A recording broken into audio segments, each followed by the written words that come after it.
Hello, and welcome back to the Easter Historian's Bedtime Stories. I'm Jason. Today we are telling the complete story of China's imperial examination system. Imagine being dropped into China 1,500 years ago. You do not have a famous family name. Your father and grandfather were not government officials. You do not have a powerful uncle who can put in a word for you at court.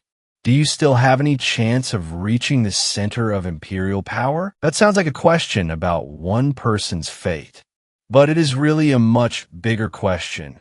How does a civilization rank thousands upon thousands of strangers, decide who is more qualified than whom, and then send a small number of them into the machinery of government? By bloodline, wealth, military achievement, reputation, connections? Or by a sheet of paper covered in writing? For most of ancient history, power did not like strangers. Aristocrats preferred to pass positions to their sons. Local officials trusted people recommended by men they already knew. Powerful families were better at keeping wealth, education, and opportunity inside the clan. But China eventually developed something unusual. It did not erase the advantages of birth. It did not put everyone on the same starting line. Yet again and again, it tried to turn one radical idea into a working institution. If you wanted to become an official, the state should not only ask whose son you were. It should also ask whether you could pass an examination. That institution was the imperial examination system, the Keju. It took shape gradually around the Sui and Tang dynasties, and it was formally abolished in 1905 during the final years of the Qing. In one form or another, it lasted for more than 13 centuries. It survived golden ages and civil wars. Emperors used it. Scholar officials defended it. Countless students worshipped it, and countless failed candidates cursed it. It gave a farmer's son reason to imagine that one day he might stand in an imperial hall. It persuaded merchants to turn profits into books, schools, and educational endowments. It encouraged clans to support the brightest child in the family. And it also consumed the youth of millions of men who spent year after year writing examination essays. The system created remarkable social mobility, but it also created enormous psychological pressure. At one point, it was a weapon against hereditary aristocratic privilege. Over the centuries, it also became a highly standardized intellectual order, with its own rituals, formulas, expectations, and traps. And this is why calling it simply China's ancient college entrance exam misses the point. A modern college entrance exam is meant to decide who enters a school. The imperial examination was designed primarily to decide who could enter the bureaucracy. Modern examinations belong to modern states and modern education systems. The Keju belonged to an imperial state trying to find people who could govern. It tested more than individual ambition. It tested how a dynasty could control appointments, how the central government could draw local scholars into a national political order, how education could be tied to public office, and how the hope of rising through ability could be spread across an empire. So was the imperial examination the fairest selection system in the ancient world? The answer cannot simply be yes, and it cannot simply be no. By modern standards, it was clearly unequal. Women were excluded from the formal system for almost its entire history. Certain social groups faced restrictions on eligibility. Family wealth heavily influenced who could afford years or decades of study. Regions with stronger educational traditions had better teachers, more books, and more established networks of learning. Different dynasties also imposed different rules based on status, region, and quotas, but placed the system back in an ancient world where aristocratic politics, hereditary status, and inherited privilege were widespread. And it looks far more extraordinary. Public examinations, increasingly standardized requirements, competition through multiple levels, anonymous marking, rules of recusal, anti-cheating procedures, and ranking by performance. Taken together, these represented an unusually ambitious attempt to make government recruitment more impersonal. And that is where the real mystery begins. How did a system created to help emperors recruit officials and strengthen central power become one of the most important ladders of advancement for ordinary families? How did a system that weakened aristocratic monopolies, encouraged education, and helped spread literacy later come to be accused of narrowing the mind and obstructing practical knowledge? And perhaps strangest of all, why did China abolish the institution in 1905, while the principle behind it, the competitive examination of candidates for public office, continued to grow in influence around the world? To answer those questions, we have to go back to the world before the imperial examinations existed. Earlier Chinese states were not completely without systems for selecting officials. In the aristocratic politics of pre-imperial China, birth and hereditary status mattered enormously. But the brutal wars of the warring states period forced rulers to search for capable men. The Qing state, for example, awarded rank for military achievement, a policy that challenged the old aristocratic order. By the Han Dynasty, a unified empire needed a large number of officials to govern commanderies and counties. The imperial family and old nobles alone could not possibly supply enough people. So the state relied on systems of recommendation and recruitment. Local officials could identify men considered virtuous or talented and recommend them to the central government. The emperor could summon individuals of reputation. Senior officials could recruit their own subordinates. This was a major step beyond pure inheritance because it placed more emphasis on virtue, talent, and public reputation. But it immediately raised another question. Who gets to decide that you are virtuous or talented? Usually, the answer was still the person who controlled the recommendation. As long as the entrance to government depended on a small number of gatekeepers, personal relationships, reputation, and social connections could never disappear. A genuinely learned man with no name and no network might never be noticed. A candidate from a powerful family with close ties to local officials was far more likely to make it onto the list. Recommendation was not useless. In fact, it could sometimes identify qualities that no written examination could measure. But it had a built-in weakness. The standard existed inside another person's judgment, and the procedure depended heavily on human discretion. After the collapse of the Eastern Han, China entered a long age of political division, war, migration, and social disruption. The Chow Wei state introduced what became known as the nine-rank system, an attempt to organize the evaluation of talent more systematically. Appointed evaluators graded local men into ranks, and those assessments influenced official appointments. The original intention of a system is not always the same as its long-term result. As powerful aristocratic clans grew stronger, family background increasingly shaped these rankings. Office and pedigree became deeply entangled.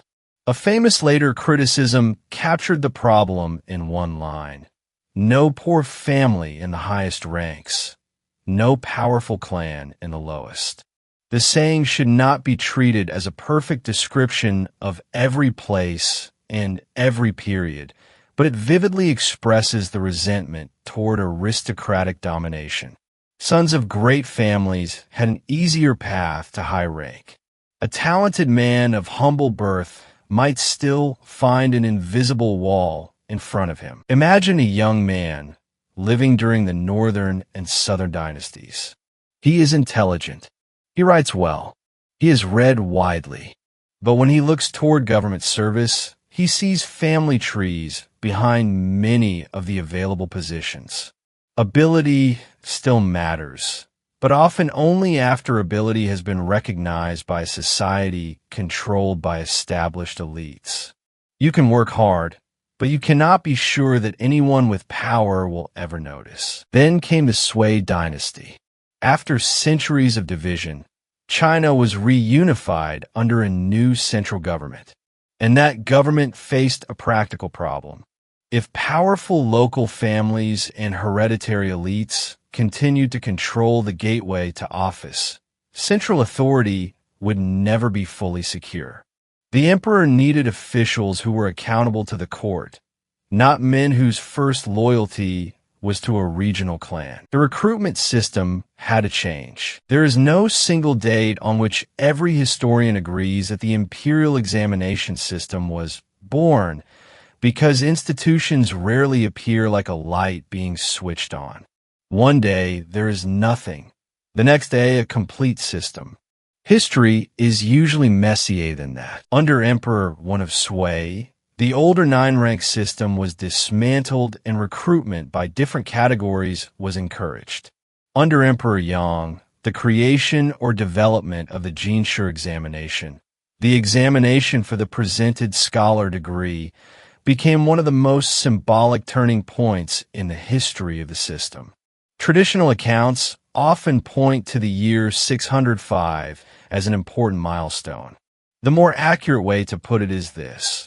The decisive breakthrough came gradually under the Sui, while the Tang dynasty expanded, institutionalized, and matured the system. So what exactly was the breakthrough? It was not simply the invention of an exam.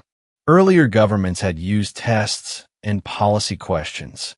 The deeper change was that examinations gradually moved from being an auxiliary part of recommendation into becoming an increasingly important and increasingly independent gateway to office. In principle, a scholar could register, present himself as a candidate, sit for a state examination, and compete for qualification without first needing to appear on a powerful man's private list of recommendations. That was a profound change. For the first time, the empire was moving slowly and imperfectly from asking, "Who do you know?" toward asking, "What can you answer?" Connections did not disappear. Family status did not disappear. Wealth inequality certainly did not disappear. But the state had begun building a new track, and in theory that track was open to a much wider population. The Sui dynasty was short-lived. It collapsed before many of its institutions could fully develop. But the Tang dynasty inherited this new tool and turned it into a vast political experiment that lasted almost 300 years. If you were preparing for an examination under the Tang, the first thing you would notice is how different the system was from the later Ming and Qing model. There was no single path. Candidates could compete in several regular categories. There were examinations in the Confucian classics, the Jinshi examination, and specialized fields such as law, writing, and mathematics.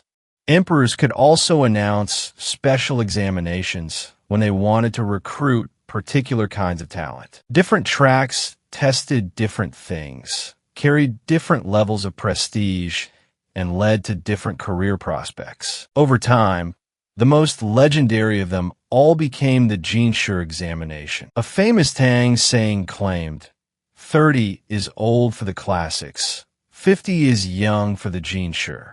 It did not mean that every candidate literally had to wait until 50.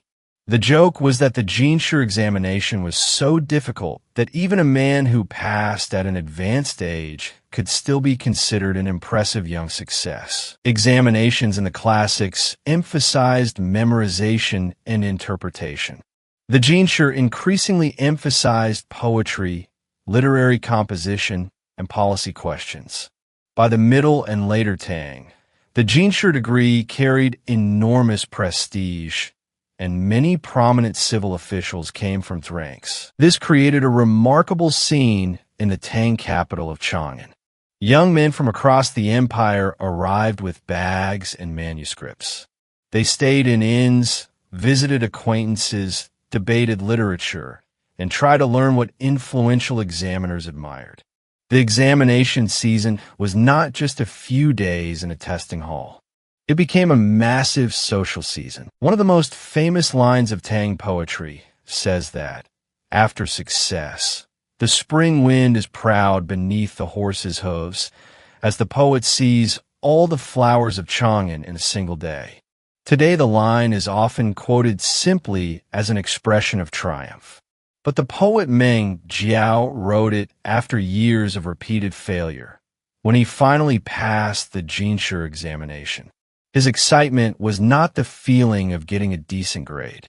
It was the feeling of squeezing through the narrowest gate between one social life and another. But do not imagine the Tang examination as a modern, fully anonymous, standardized test in which only the paper mattered.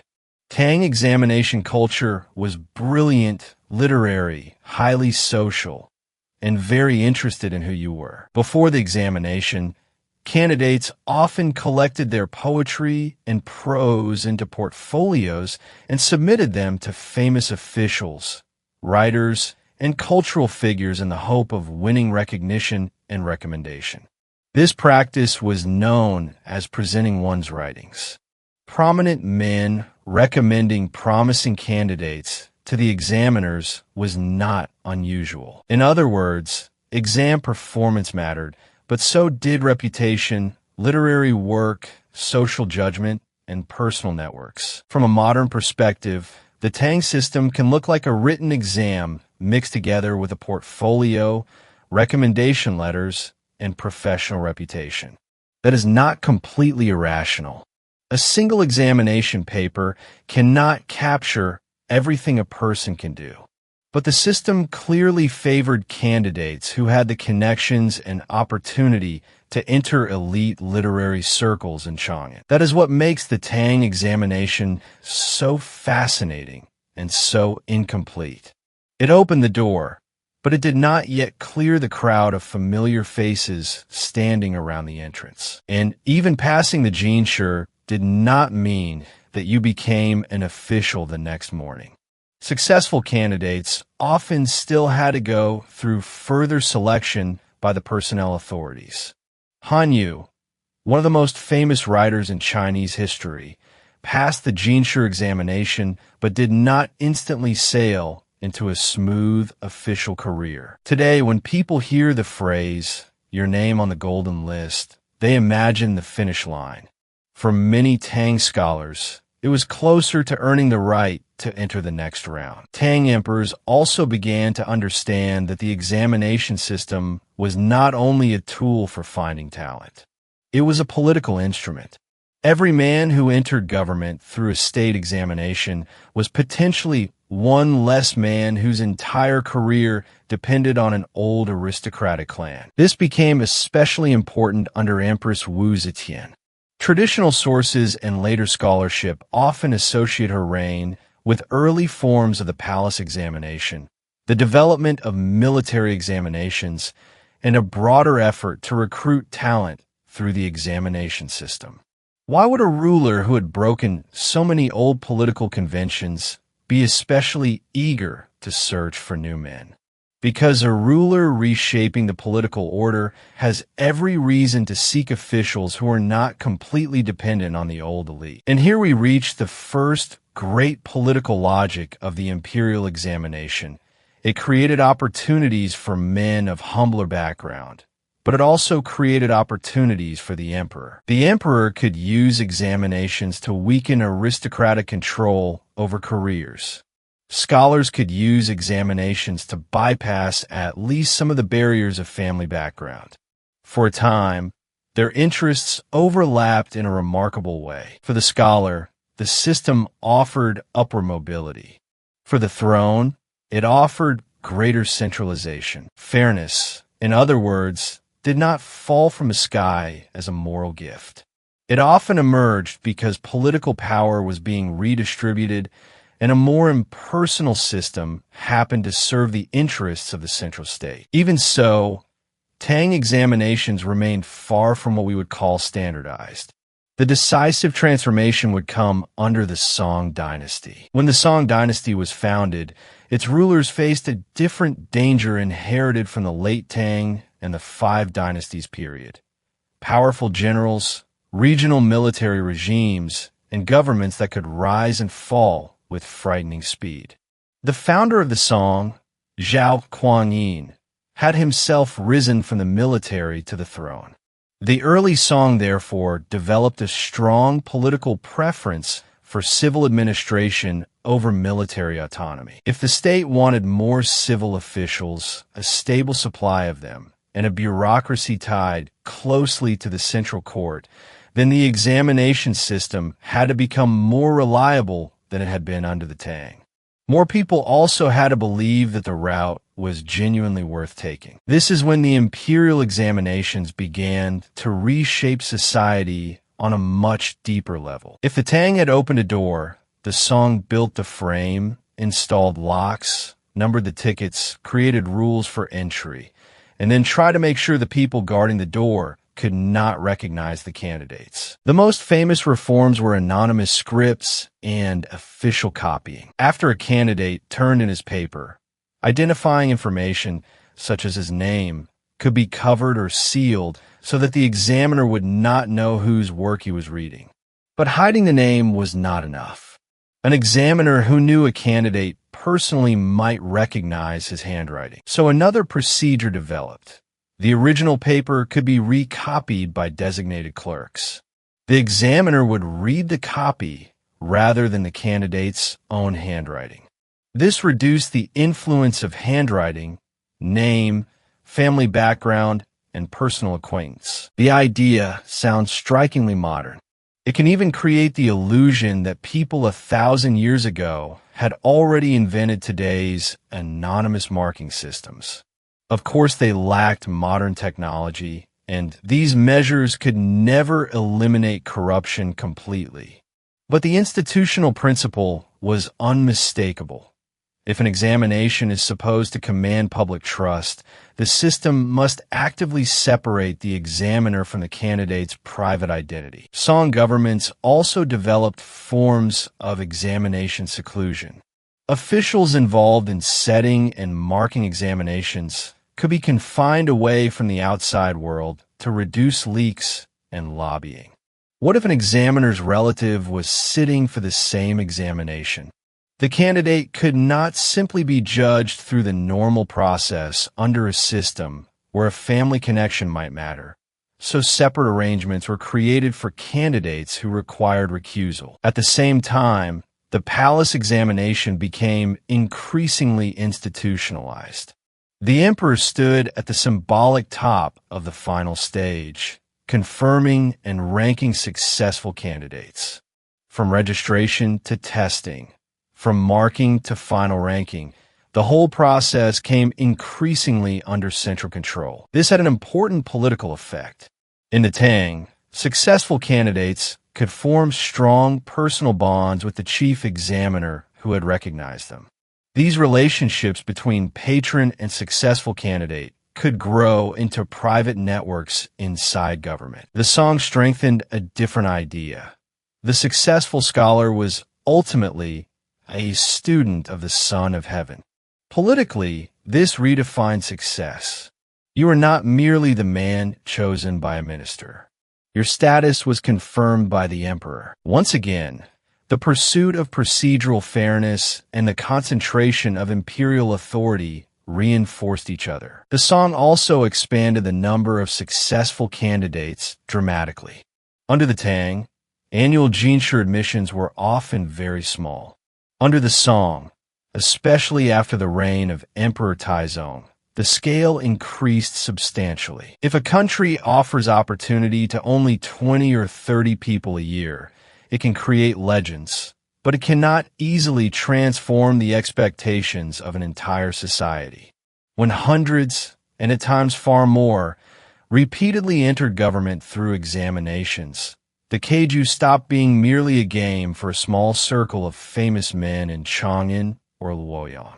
It entered county towns, villages, lineages, and the life plans of ordinary educated families. This is the world in which a famous social dream became more believable. In the morning, a farmer in the fields. By evening, in the emperor's hall. No one meant that a peasant literally put down his hoe at breakfast and sat beside the emperor before sunset. The phrase captured something more important, the idea that birth no longer had to determine the final destination of a life. Of course, imagination and reality are never the same thing. Study requires time. Time requires food. A child in a family struggling to survive could not easily spend decades away from productive labor. Paper, ink, books, teachers, travel, lodging, and the journey to the capital all cost real money. A wealthy child could begin reading early, study with good teachers, fail repeatedly, and try again. A poor family might exhaust its savings on a single long journey to sit an examination. So when we speak of equality in the imperial examination system, the first thing we mean is a degree of equality in rules, not equality in resources. Yet changing the rules was still powerful enough to change society. In earlier ages, there were forms of hereditary status that money alone could not buy. Under the examination system, at least part of that advantage could theoretically be replaced by educational success. One generation of family might accumulate money through farming or trade. The next might invest that money in education. The generation after that might produce a jiren or a jinshu, and suddenly the family social position could change dramatically. This created a distinctive logic of investment. The most valuable long-term asset was not always another piece of land. Sometimes it was a child sitting at a desk. Imagine a town in southern China during the Song. A merchant family has saved some money. Instead of keeping the brightest son in the shop every day, the father hires a teacher and lets him study. If the boy studies for 1 year, there's almost no return. If he studies for 10 years, there may still be no return at all. But if he succeeds, he does not bring home only personal glory. He brings prestige, new relationships, and new possibilities for the entire family. Lineages begin to maintain schools, establish land whose income supports education, and sponsor promising students. Where resources allow it, academies grow. Wealth begins to flow toward education. The examination system, in other words, did not merely select educated people from society. It helped manufacture an educated class. That distinction matters. If a selection system is stable enough and rewarding enough, people begin training themselves to fit its standards. If the state says that examinations reward mastery of the classics and writing, then families across the country will train children in the classics and writing.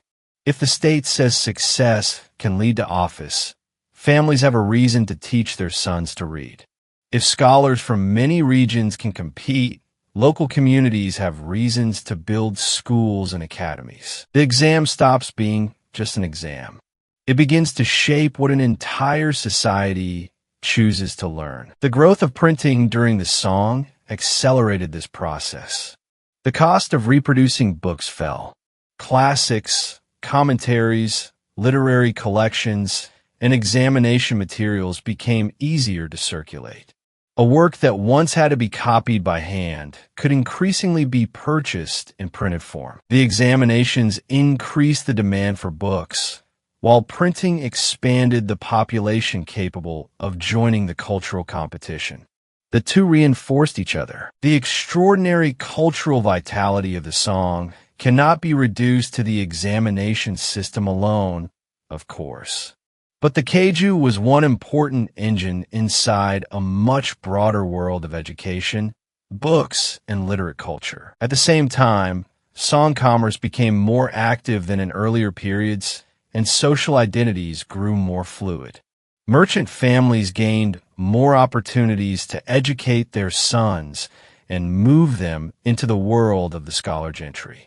The traditional categories of scholar, farmer, artisan, and merchant were never four perfectly sealed boxes in real life. Wealth could buy books and education. Education could produce examination success. Examination success could be converted into political position and social prestige. The imperial examination became a kind of giant converter, linking economic capital, cultural capital, and political capital. This helps explain why the local gentry became increasingly important after the Song. Many of these men held no active government post, but they possessed education, examination status, and prestige. They could organize local charities, manage lineage affairs, mediate disputes, support schools, repair bridges, and participate in community projects. No central bureaucracy could place a full-time state official in every village. The educated class produced by the examination system became a bridge between the imperial government and local society. But the more a state relies on examinations, the harder another question becomes: what does a fair examination actually look like? Consider regional inequality. During the Song, China's economic and cultural center of gravity shifted increasingly toward the south. Some southern regions developed stronger schools, more scholars, and better examination results.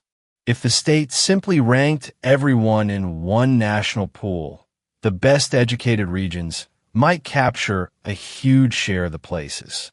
But if the government deliberately favored weaker regions, critics could ask whether merit was being sacrificed. Debates over northern and southern candidates already appeared in the Northern Song.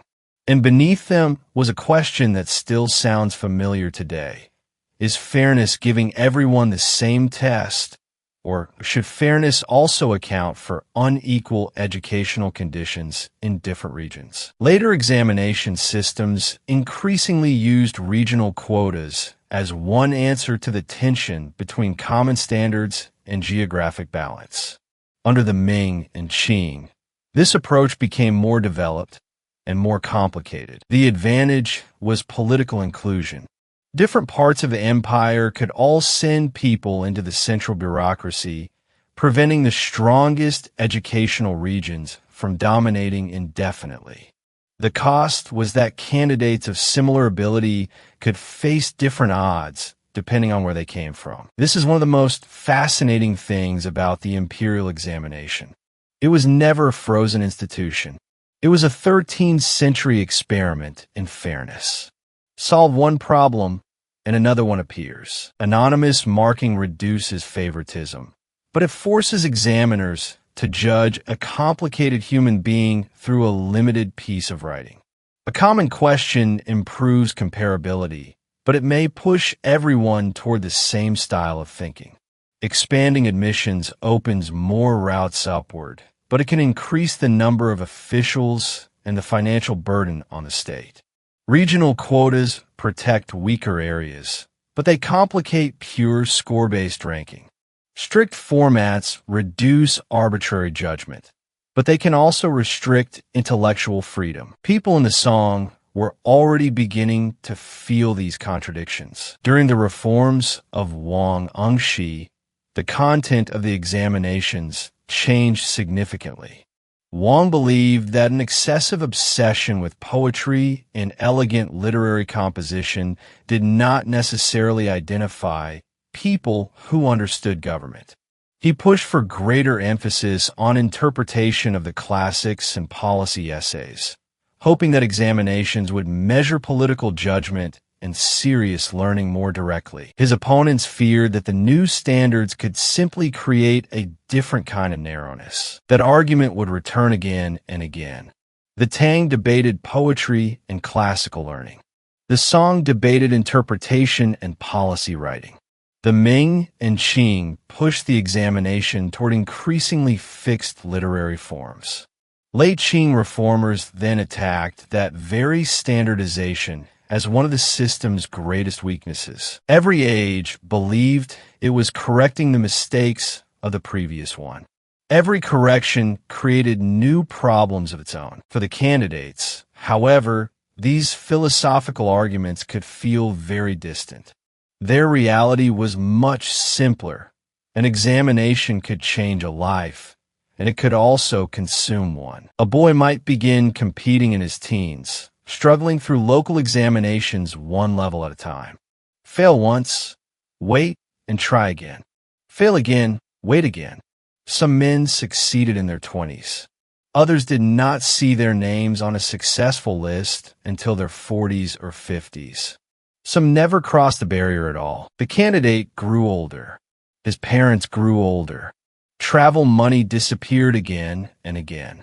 Yet as long as there was another examination and another published list, hope never completely vanished. That was one of the strongest psychological mechanisms in the entire system. It did not promise that you would succeed. It promised that success had a visible procedure. The most hopeless thing about a hereditary system is that you may not even know what effort could possibly change your status.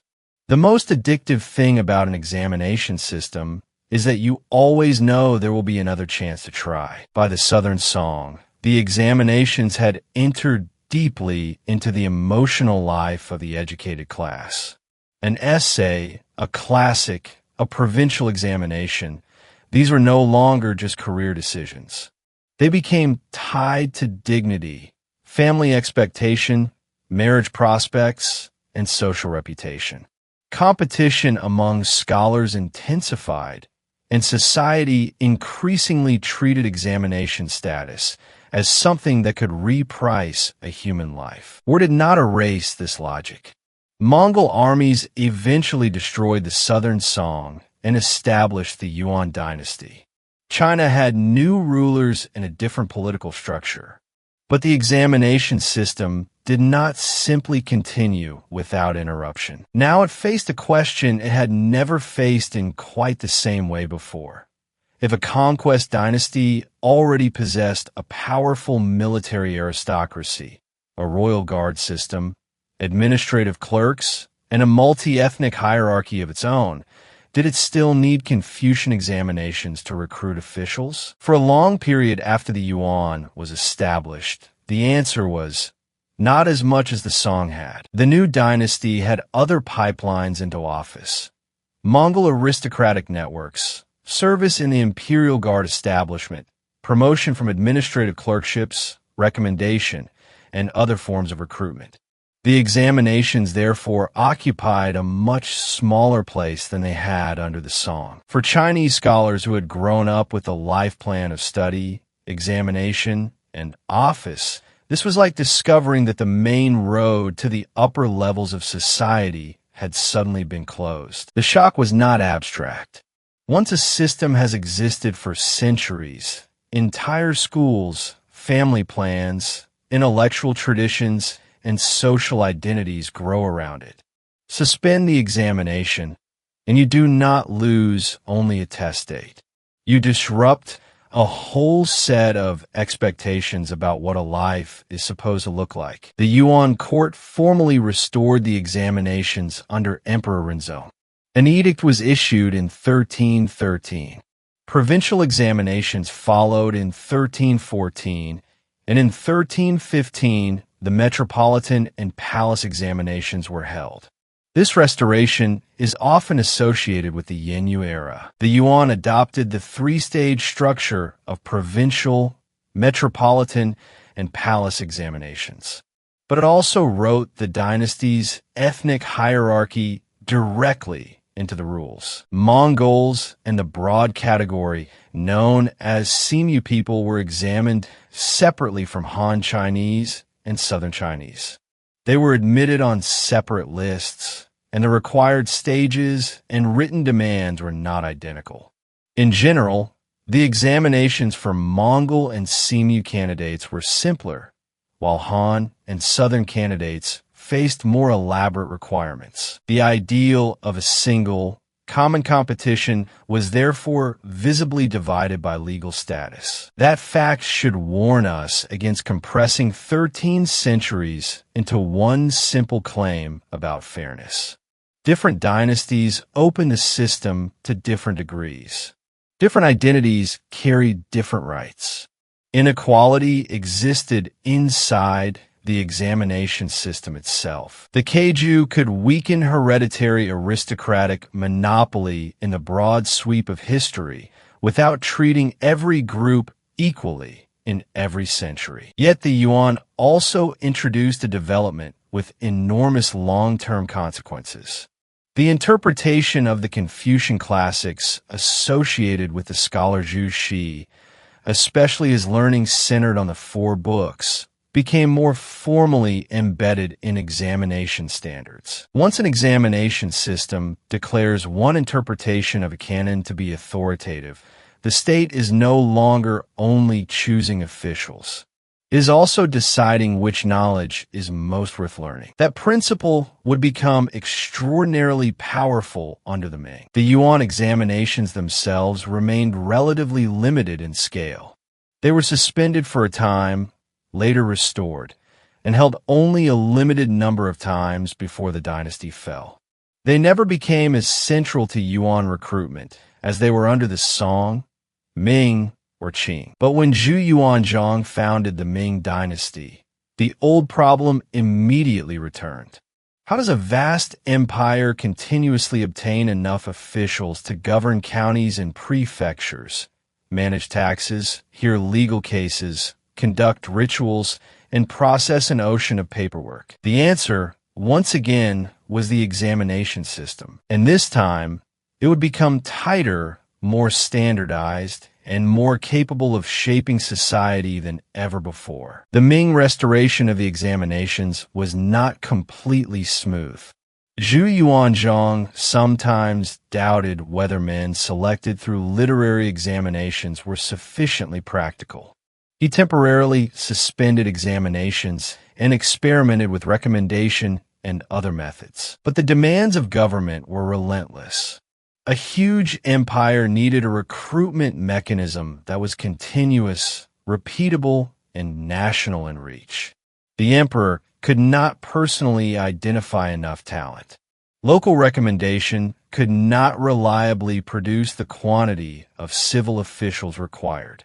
Temporary recruitment campaigns were not a stable solution. The examinations returned, and over time, they became one of the core institutions of Ming civil recruitment. It was in the Ming and Qing that the latter most people recognize today became clearly defined: Xiucai, Jiren, and Jinshi. Suppose you're an ordinary boy from a literate family in the Ming.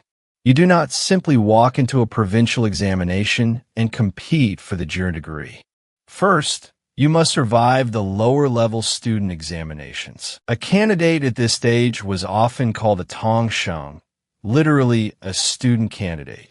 The word could sound like it referred to a child, but there was nothing preventing a man in his 30s, 40s, or even older from still being a tongsheng if he had never passed. You would move through county, prefectural, and academy-level examinations. Only after passing the final one would you become an official student, commonly known as a xiucai. The word xiucai can sound modest, something like cultivated talent, but the change in status was significant. You are not yet a government official, but the state now recognized you as part of the educated status group. You could compete at higher levels, and you gained standing in local society. For an ordinary family, producing a xiucai meant that decades of sacrifice had finally produced something the world could see. But the Real Gate was the provincial examination. It was usually held once every 3 years, often in the autumn, which is why it acquired the poetic nickname, the Autumn Examination. Candidates from across the province gathered in the examination compound. Those who succeeded became jiren. A jiren gained a right to sit for the metropolitan examination in the capital, but the title also carried real social and political weight of its own. Many men never advanced beyond this level and still became highly influential figures in local society. Next came the metropolitan examination. Jurors from the provinces traveled to the capital for a national competition administered through the central government, traditionally under the Ministry of Rites. It was usually held in the spring examination. Those who passed became gongshi, qualified candidates who could proceed to the highest stage, the palace examination. The palace examination was the most theatrical and ceremonial of all. By the Ming and Qing, the emperor stood as the supreme sponsor of the final test. Candidates completed the last round within the imperial setting. The palace examination usually did not eliminate large numbers of men who had already survived the metropolitan stage. Its primary function was ranking. Successful candidates were divided into 3 classes. The top 3 in the first class became the famous Zhuangyuan, Bangyan, and Tanhua, the first, second, and third rank scholars. The remaining candidates received different grades of jinshi status, from Tongsheng to Xiuzai, from Xiuzai to Jiren, from Jiren to Gongshi, from Gongshi to Jinshi. It sounds almost like leveling up in a game. In reality, it could be brutal. Every level meant years of waiting, thousands of competitors, and major financial costs. Some men rose while still young. Others began with black hair and were still sitting examinations when their hair had turned white. So why did they keep crowding toward the gate? Because the rewards were enormous. A jinshi had entered the most prestigious, nationally recognized pool of talent in the empire. The most successful might enter the Hanlin Academy, an elite institution closely associated with high-level political careers in the Ming and Qing. Back home, a man might have been simply the son of a local family. Once his name appeared among the successful candidates, the way local officials, gentry, relatives, and neighbors treated him could change overnight. Plaques, arches, banquets, family genealogies, and public honors transformed a personal examination result into a permanent piece of family memory. The examination system became a nationwide machine for producing dreams. But dreams only survive if people believe they cannot simply be purchased. That is why Ming and Qing governments treated examination discipline with extraordinary seriousness, sometimes with extraordinary severity. Candidates were searched before entering the examination compound. Hidden pages, tiny hand-copied booklets, and classical texts sewn into clothing were repeatedly targeted as forms of cheating. Some candidates wrote characters so small that enormous quantities of information could be hidden in garments, shoes, socks, or personal objects. Museums today still preserve ingenious cheating materials from the examination era. Dense fields of microscopic characters cover pieces of paper small enough to fit in the palm of a hand, as if someone had compressed an entire bookshelf into a pocket-sized document. They are impressive examples of human ingenuity. They are also proof of an eternal principle. When an examination can transform a life, a cheating industry will eventually appear around it. The state responded with its own arms race. Examiners were required to avoid conflicts of interest. Examination compounds were isolated. Names were sealed. Scripts were copied. Papers were checked and rechecked. Candidates were searched. Officials were supervised. By the Qing, a major cheating scandal could become a political crisis. Officials and candidates involved in serious cases could face devastating punishment. During the Qianlong and Jiaqing periods, there were examination scandals in which individuals received capital sentences. Those punishments are brutal by modern standards, but they reveal how seriously the state treated the credibility of the examinations. If scholars across the empire concluded that results could simply be bought through money and connections, the government would lose more than the reputation of a few exam papers. It would lose the social promise that study could lead to advancement. That is why examination compounds often used names expressing ideals of absolute fairness and clear judgment. Halls were given titles that evoked impartiality, openness, and the ability to distinguish merit. For the candidate, however, absolute fairness often began with physical misery. Ming and Qing provincial and metropolitan examinations were divided into long sessions. Candidates entered tiny individual cells where they wrote, ate, and tried to sleep. The Great Jiangnan examination compound became enormous, with more than 20,000 cells at its height. Each cell was little more than a narrow brick compartment. Wooden boards served as a seat and writing surface during the day. At night, the boards could be rearranged into a crude platform on which the candidate tried to sleep. Imagine thousands, sometimes more than 10,000, men entering such a compound at once. The gates close behind them. Some carry dried food, water, and simple cooking equipment. Some are so nervous they barely sleep. The day can be stifling. The night can be cold. Rain can make the cells damp. If you become sick, you cannot simply walk out as if you were leaving a modern classroom. In front of you are the questions, paper, brush, and the expectations of an entire life. This is not a 2-hour test under fluorescent lights. It is an endurance event combining knowledge, physical stamina, and psychological pressure. And the harder the exam became, the richer the culture surrounding it became. Candidates worshiped deities associated with literature and examination success.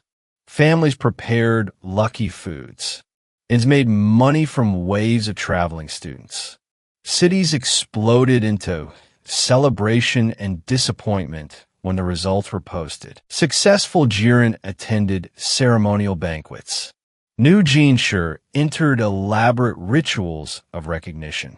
The phrase, seeing your name on the golden list, became one of the great moments of joy in traditional Chinese life because examination success could redefine a person's social identity almost overnight. And the most controversial symbol of the Ming examination system, the form that later generations would mock more than any other, was the 8-legged essay. Today, the phrase immediately suggests rigidity, emptiness, and intellectual conformity. That criticism has real historical foundations. But if we stop there, we flatten a more complicated story. At its core, the 8-legged essay was a highly regulated form for interpreting passages from the Confucian classics. It followed a strict structure with prescribed stages and balanced parallel sections. Candidates had to develop an argument inside an accepted classical framework and within a tightly controlled literary form. From the examiner's point of view, there was an obvious practical advantage.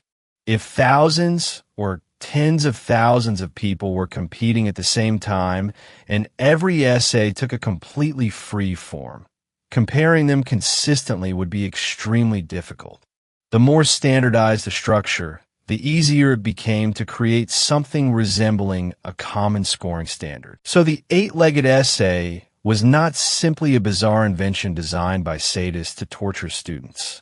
It was in many ways a natural product of standardized testing pushed to an extreme. The problem was that the more successful standardization became, the more power it could acquire over thought itself. When questions came mainly from the 4 books and 5 classics, when approved commentaries set the acceptable interpretive boundaries, and when the structure of an essay became increasingly fixed, the smartest strategy for candidates was no longer to expand their knowledge without limit. It was to master the art of producing exactly the kind of writing examiners rewarded. Soon there were model essays, collections of successful scripts, examiner-approved examples, and study guides. Teachers analyzed patterns in past questions. Students memorized elegant passages. Wealthy families hired famous tutors to predict likely topics. An examination designed to measure knowledge gradually created an entire body of knowledge devoted to one subject: how to pass the examination. That phenomenon should feel familiar. Whenever an exam matters enough, society develops coaching, question banks, templates, strategies, and shortcuts. Ming and Qing China did not have neon signs advertising test prep centers, but had an enormous examination preparation market all the same. And that created a paradox. The state standardized the examination to prevent examiners from choosing candidates according to personal taste. But the more standardized the exam became, the easier it was for students to train specifically for the rules. The better that training became, the more the exam risked measuring who was best at taking the exam rather than who was best at governing a country. Many critics in the Ming and Qing understood this problem. Thinkers such as Gu Yanwu attacked examination culture and the narrow scholarship produced by it. They argued that educated men had become trapped inside an excessively limited intellectual world. By the late Qing, when China was confronting Western military power, technology, modern finance, diplomacy, and industrial organization, the criticism became sharper. A man might write a magnificent 8-legged essay, but could he build a ship, organize an army, manage a factory, or negotiate an international treaty? At the same time, it would be equally misleading to say that everyone trained in the 8-legged essay was an empty-minded bureaucrat. The Ming and Qing examination system produced politicians, philosophers, historians, writers, and officials with real expertise in finance, water control, frontier policy, and administration. The problem was never that a person who studied the 8-legged essay had to be incompetent. The deeper problem was that when a state ties its most prestigious route of advancement to a narrow range of tested knowledge for centuries, the entire educational ecosystem bends toward that range. The more important the exam, the stronger the gravitational pull. The Ming also experienced one of the most symbolic regional controversies in the history of the system: the so-called Northern and Southern List affair. In the Metropolitan Examination of 1397, near the end of the Hongwu reign, the initial group of successful candidates was overwhelmingly, or in the famous account, almost entirely from the South. Northern candidates protested bitterly. The founding emperor, Zhu Yuanzhang, ordered a review, and the dispute eventually exploded into a major political case. Whatever later historians may argue about the exact details, the episode exposed the regional tension inside a national examination.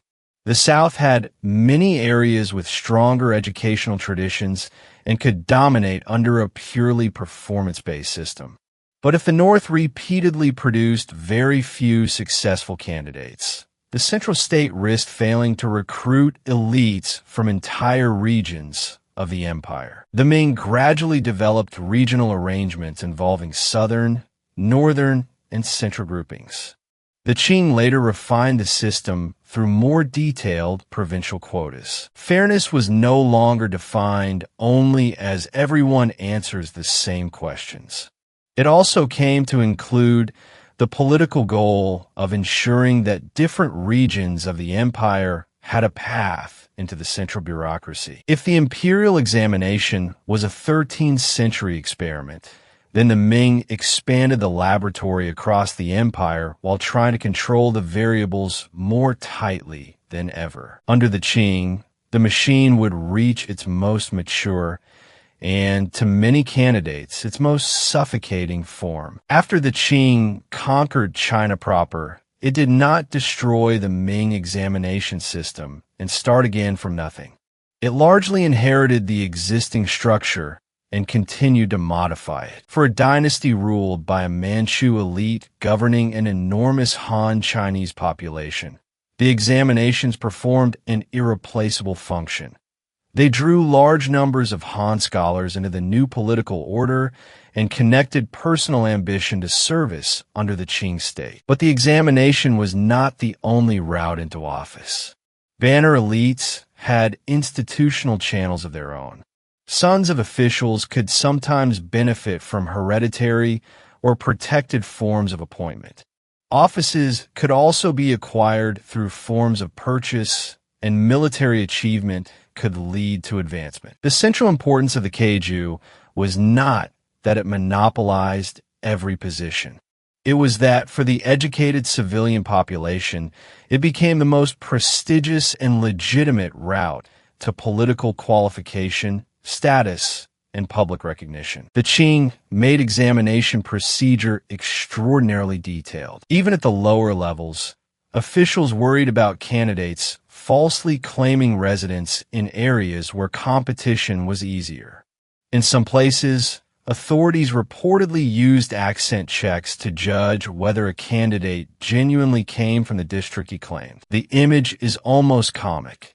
The examiner was not only judging your writing. He might also be listening to whether you sounded local. But the logic was serious. If different regions had different quotas, someone would try to exploit the boundary.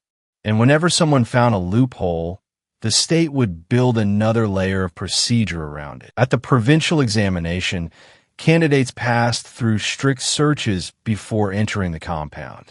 A Qing examination compound functioned almost like a temporary sealed city. Rows of cells filled the grounds.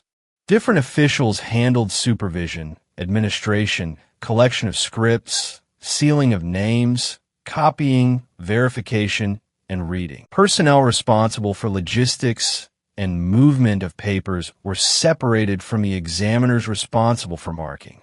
The goal was to reduce direct coordination between people who might manipulate a result. Once a script left the candidate's hands, it could be numbered, anonymized, recopied, checked against the original, and only then passed into the marking process. At this point, we're no longer talking about a simple event where a teacher asks a question and a student answers it. We're looking at a large examination bureaucracy. Every major examination required officials, clerks, guards, copyists, printing, food, supplies, and logistics. Questions had to remain secret. Compounds had to be sealed. Conflicts of interest had to be managed. Papers had to be verified. Rankings had to be reviewed. Results had to be announced through formal ceremony. The examination itself became a demonstration of state capacity. Why would an ancient government spend so much money and effort on this? Because the system produced one political resource that was both inexpensive and extraordinarily valuable: trust. That does not mean every failed candidate calmly accepted the result. It certainly does not mean corruption disappeared.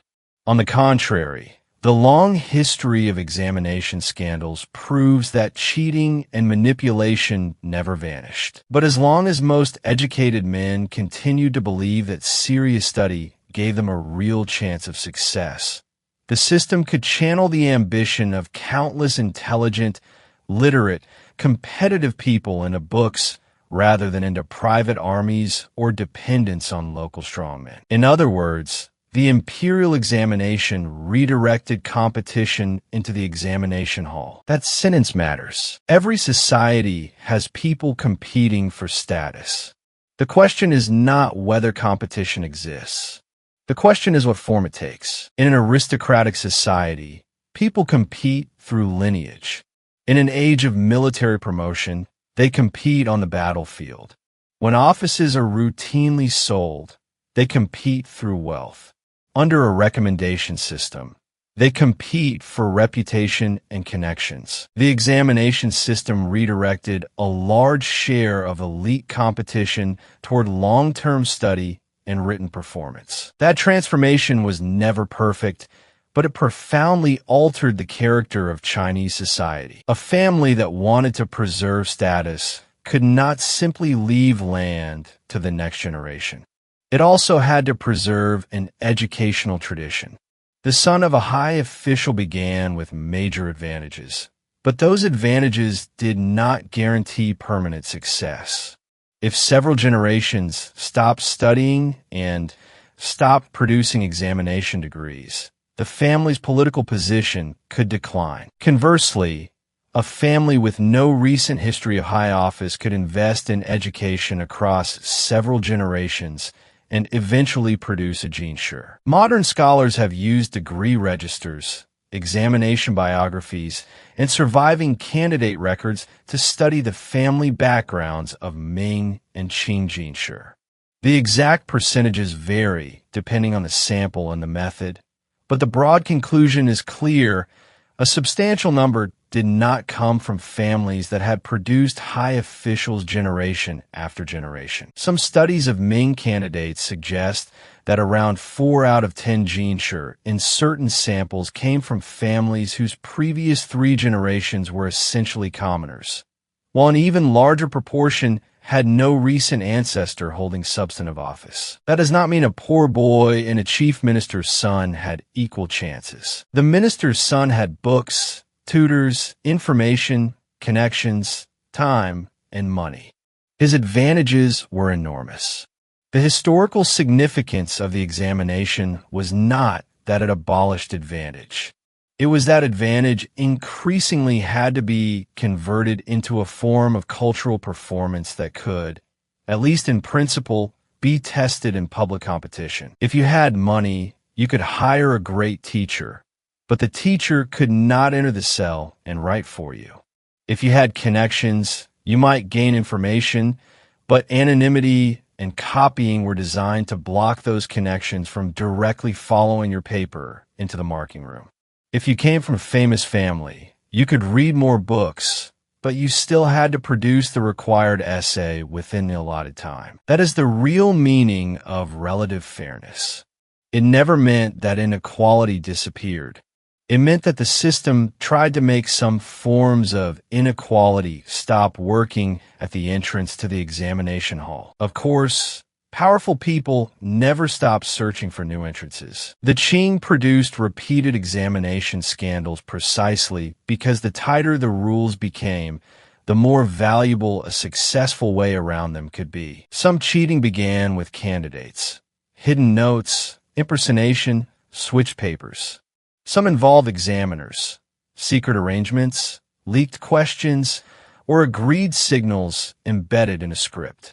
Some took place in the middle of the process through bribed clerks, copyists, and other staff. Cheaters and anti-cheating officials became 2 armies upgrading their tactics across centuries. The Qing often punished major corruption with terrifying severity. To a modern audience, execution, exile, and dismissal from office can seem grotesquely harsh. But institutionally, the government was sending a message to every scholar in the empire. Examination success must not acquire an open market price. Why? Because a dynasty might survive a certain amount of ordinary corruption. It could not easily survive a widespread belief among millions of educated men that degrees were simply for sale. Once that belief became common, candidates would begin asking why they should continue obeying the rules at all. Examination fairness, therefore, was not only a moral issue. It was also a problem of political stability. At the height of the Qing, the examination system penetrated almost every corner of social life. A boy might be given a name expressing his family's hopes for academic success. If the family had even modest resources, he could be sent to a private school. First, he learned characters. Then came the classics. A teacher might use a ruler to enforce memorization. A father checked lessons by lamplight. A mother saved money for paper and ink. As the child grew older, he learned composition, how to open a classical argument, how to structure parallel sections, how to turn orthodox interpretation into the kind of prose an examiner expected. In his late teens or 20s, he might sit his first county examination. He could walk in feeling confident and suddenly realize that everyone around him had also studied for 10 or 15 years. Perhaps the first round goes well and the second collapses. Perhaps he writes an essay he believes is beautiful, and his name still does not appear on a list. What happens when he goes home? If the family still has money, study again. If the family still has patience, wait again. If the clan still believes in you, sit again. One of the cruelest features of the imperial examination was not failure itself. It was that failure was designed to be repeatable. You missed by a little. Try one more time. Your teacher says your writing is finally mature. Try one more time. Your classmate passed this year, so surely you have a chance. Try one more time. 10 years pass. 20 years pass. Your own children are growing up, and you are still technically a lower-level candidate. The Qing novel The Scholars became one of the sharpest literary portraits of examination culture because its author, Wu Jingzi, understood that the system was not only a set of regulations. It lived inside people's minds. The famous fictional story of Fan Jin, whose entire social world changes after he finally passes the provincial examination, is exaggerated comedy. But it became unforgettable because the emotion underneath it was real. A man ignored or humiliated before success could suddenly acquire respect, relatives, friends, and opportunities as soon as his name appeared on the list. The examination did not invent human snobbery. It compressed social rank into one brutally visible symbol: passed or failed. That is why examination society was full of drama. Some men passed at 17 or 18 and were celebrated as prodigies.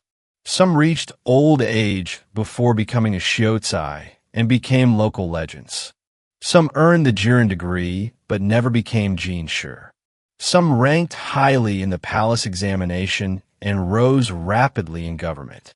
Others failed again and again, yet left a greater mark in literature, philosophy, or some other field than many successful officials ever did. Pu Songling is one of the most famous examples.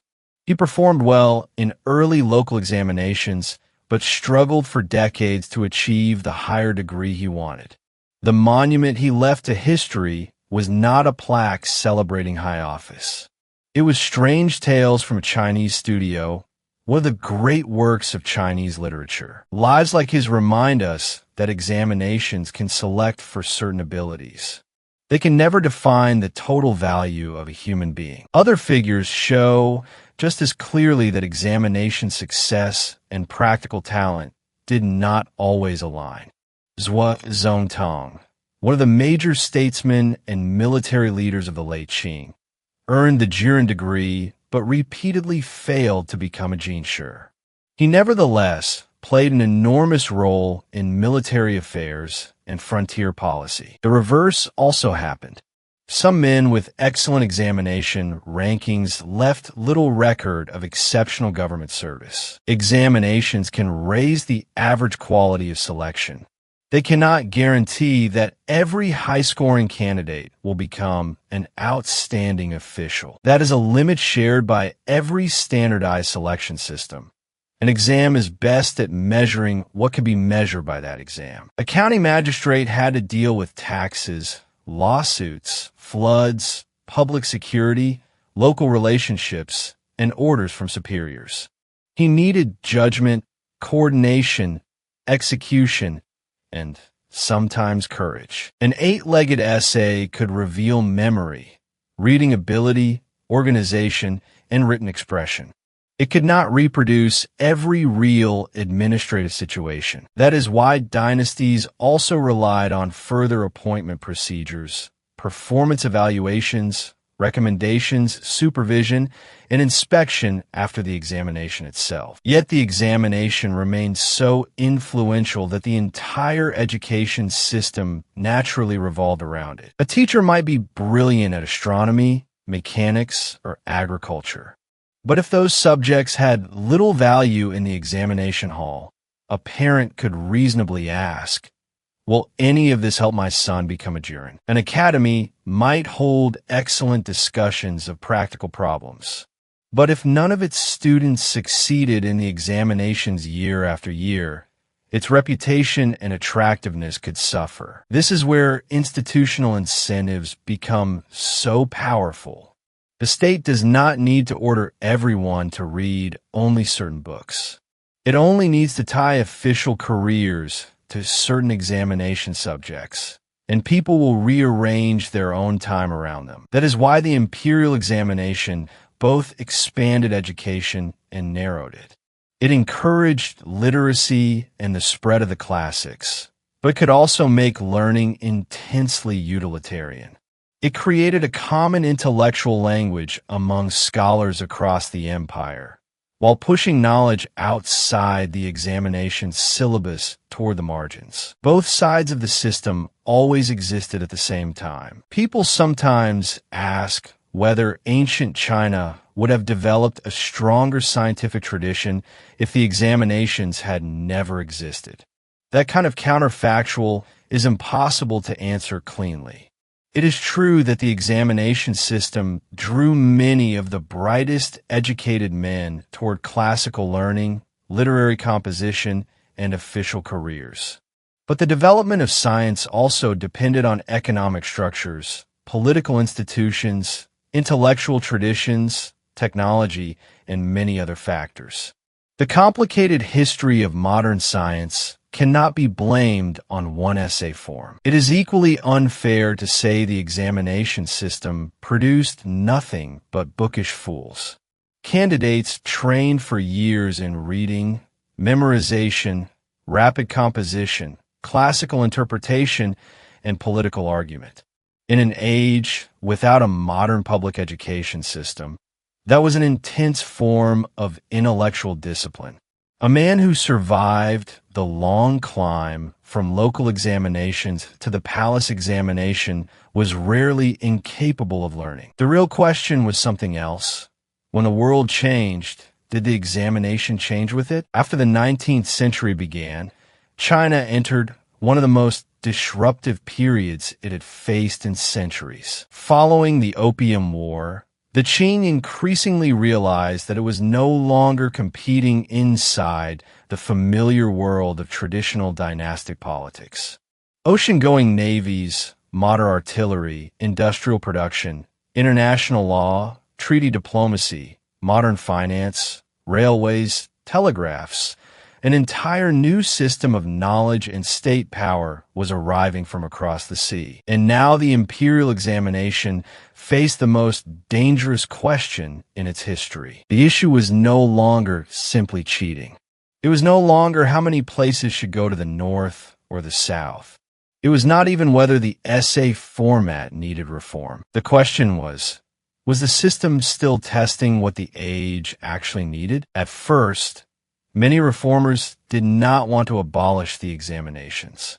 They wanted to repair them. That made perfect sense. A system that had operated for more than 1,000 years was tied to government recruitment, education, scholar status, family ambition, and social order. You could not discover that some subjects were outdated and replace the system as casually as changing one question on a test. The more realistic first step was to put new knowledge inside the old structure. Late Qing governments experimented with adding subjects such as mathematics and created special examinations intended to identify people who understood practical statecraft and contemporary affairs. After China's defeat in the Sino-Japanese War of 1894 to 1895, calls for reform intensified. Reformers directly attacked the eight-legged essay.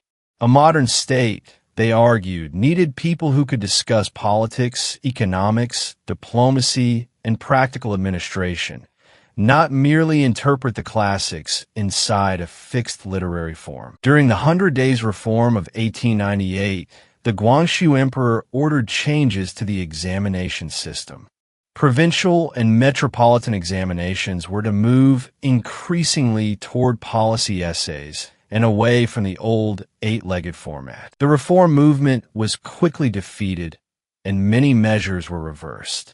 But after the Boxer crisis, the Qing court was pushed into a much deeper program of reform.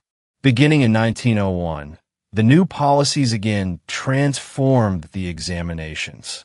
The eight-legged essay was formally abandoned. Policy discussion received greater weight, and subjects such as history, politics, and current affairs moved closer to the center. The result was a strangely dramatic scene. The same examination compounds were still standing. Many of the same scholars had spent their lives mastering the 4 books and 5 classics. But suddenly the questions expected them to understand global politics, financial systems, foreign institutions, and contemporary policy. Men who had spent decades polishing one set of techniques discovered that the market value of those techniques was collapsing almost overnight. Bookstores felt the change immediately. Books on new learning, translations of foreign works, newspapers, and essays on current affairs suddenly became examination materials. A scholar who had spent his life thinking mainly about classical interpretation and formal composition now had to read about railways, commerce, diplomacy, and foreign political systems if he wanted to survive the next examination. Some complained that the rules were changing too quickly. Some bought books frantically. Some began seriously reading newspapers for the first time, changed the examination, and the market for knowledge changes with it. Once again, the system revealed the extraordinary scale of its power. It could influence not only what people read, but also what an entire society suddenly stopped reading. But by the beginning of the 20th century, the problem had grown larger than curriculum reform. More and more officials and reformers realized that a modern education system could not be built around a single examination for selecting government officials. The traditional logic of the Keju was simple. It did not matter exactly where you studied or who taught you.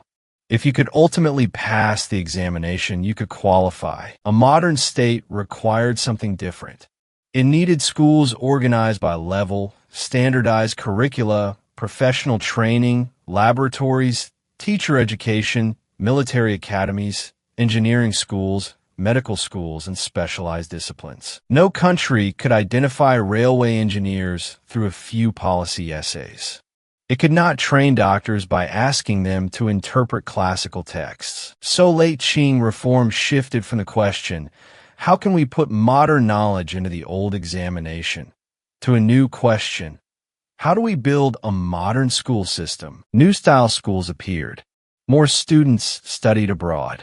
Institutions such as the Imperial University of Peking developed within a new educational landscape. And this created a brutal conflict of incentives. If the imperial examination still existed, and if a successful Jiren or Jinshi still received the highest prestige and the clearest route to power, why should most families gamble their sons on a new school system whose future remained uncertain? That was the central institutional dilemma behind the abolition of the examinations. The old system was not useless. It was too attractive. It was so deeply trusted, so familiar, and so rewarding that it made it harder for the new system to grow. Imagine you are a father in 1903 with enough money to support your son on only one path. On one side is the Jiren Jinshi ladder, recognized for centuries by almost everyone around you.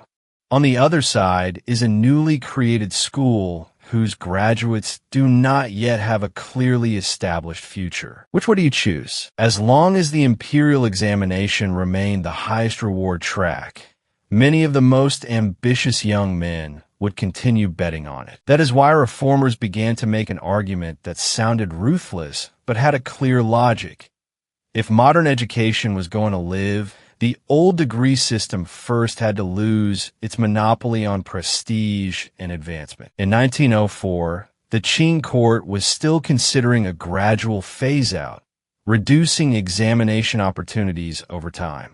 That year, a special metropolitan and palace examination was held under the cyclical Daijichen. It became the last great traditional imperial examination in Chinese history. Many of the men who entered the compound probably did not realize they were stepping into the final scene of an era. The name of Lu Chunlin, the final Zhuang Yuan, the last top-ranked scholar, is remembered largely because the last always carries symbolic power. But the more haunting story belongs not to the last champion.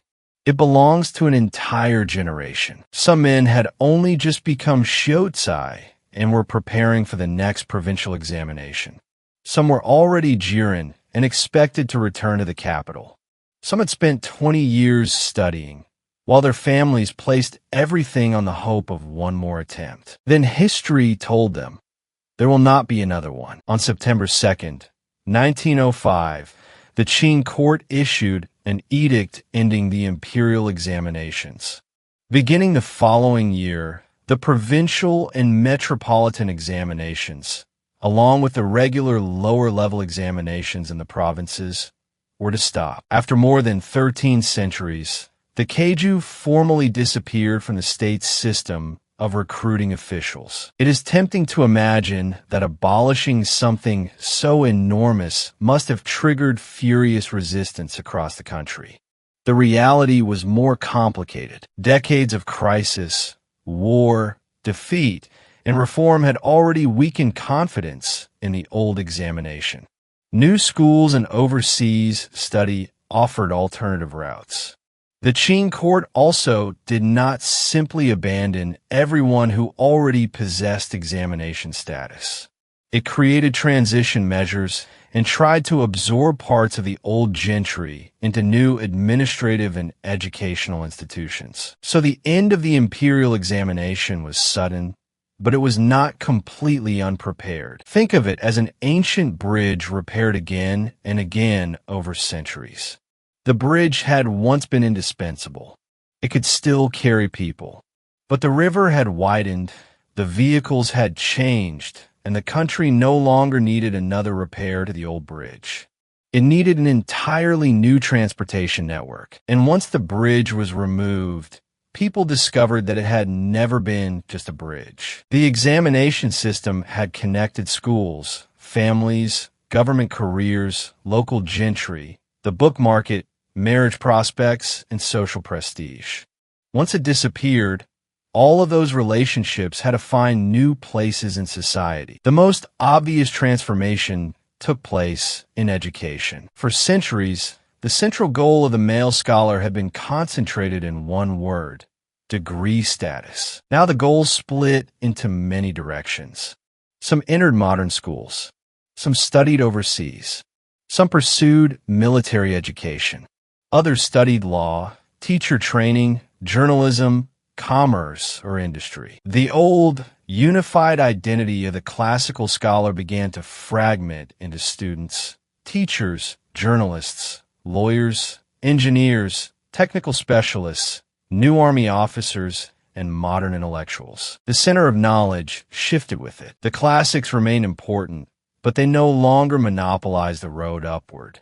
Geography, history, political science, economics, natural science, foreign languages, modern law, and military knowledge gained unprecedented status. Previously, many scholars read new books partly because those books might appear in a reformed examination. After the examination system disappeared, people increasingly read new books because the new world itself demanded that knowledge. This is why the abolition of the Keju mattered far beyond the history of education.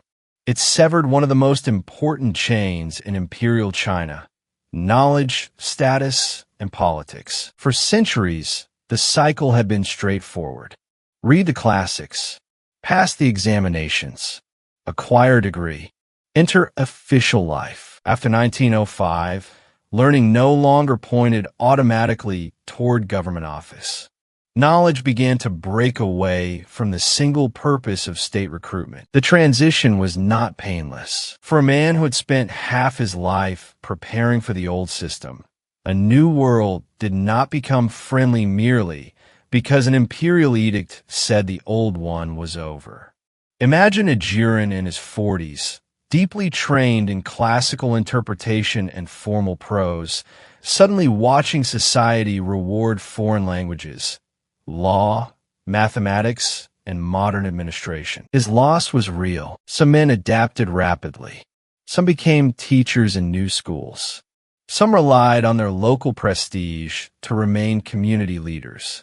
Others watched the value system they understood collapse around them. Abolition opened new possibilities and created a huge generational break. And here the story takes one of its most unexpected turns. Just as China was abandoning the imperial examination, the idea of selecting civil officials through competitive examinations had already traveled beyond China's borders. East Asia was influenced most directly.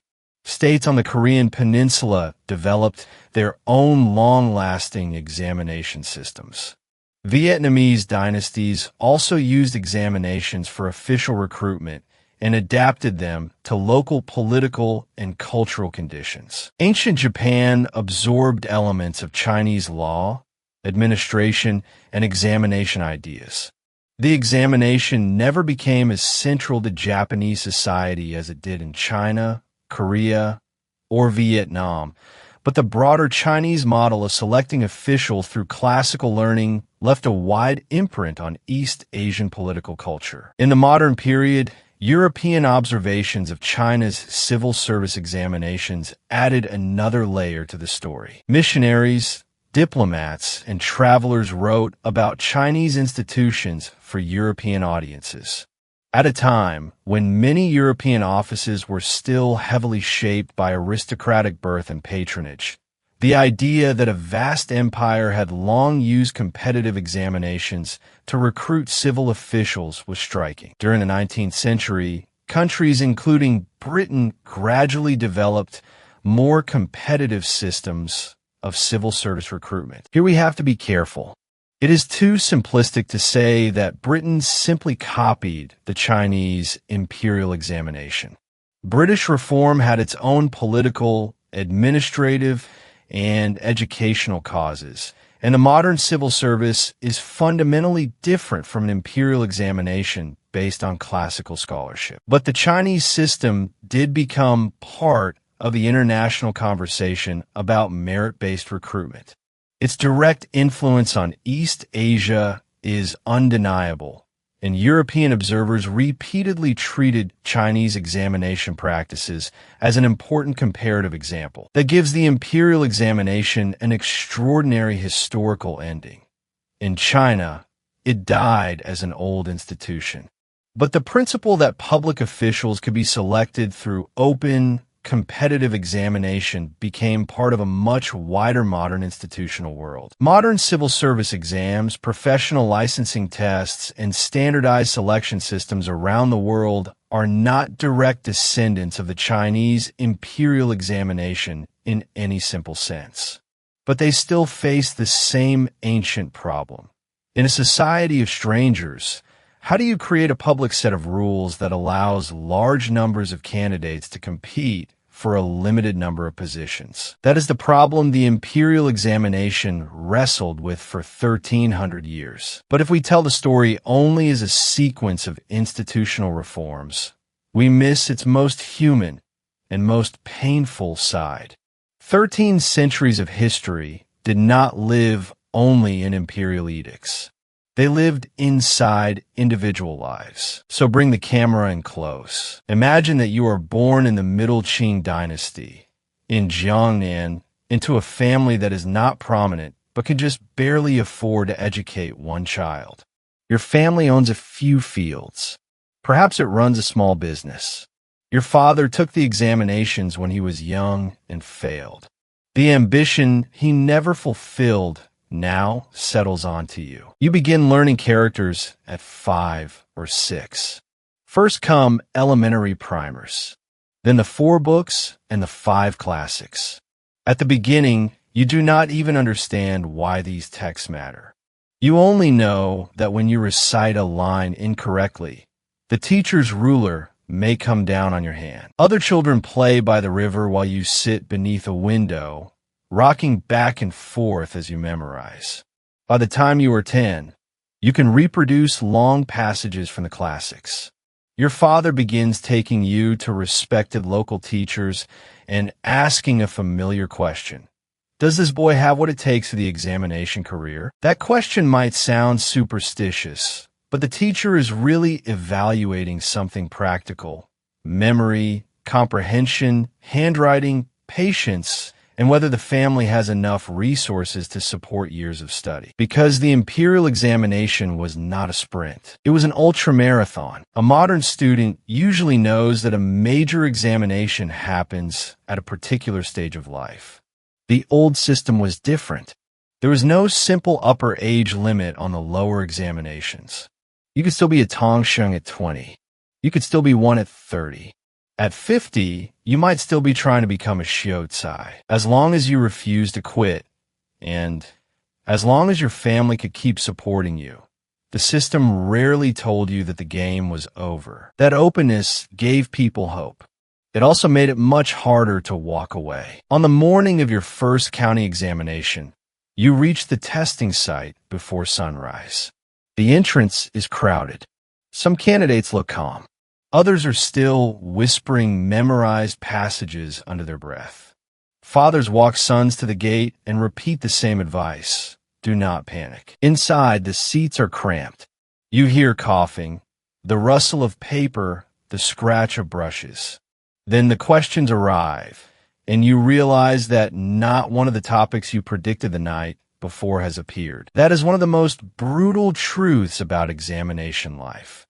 Years of preparation can be compressed into your immediate response to a handful of unfamiliar questions. You fail. On the way home, your father does not shout at you. He simply says, "Next time." But you know what the family has spent. Teachers cost money. Books cost money. The hours you spent studying were hours you did not spend working in the fields or the shop. Your second attempt is no longer only your dream.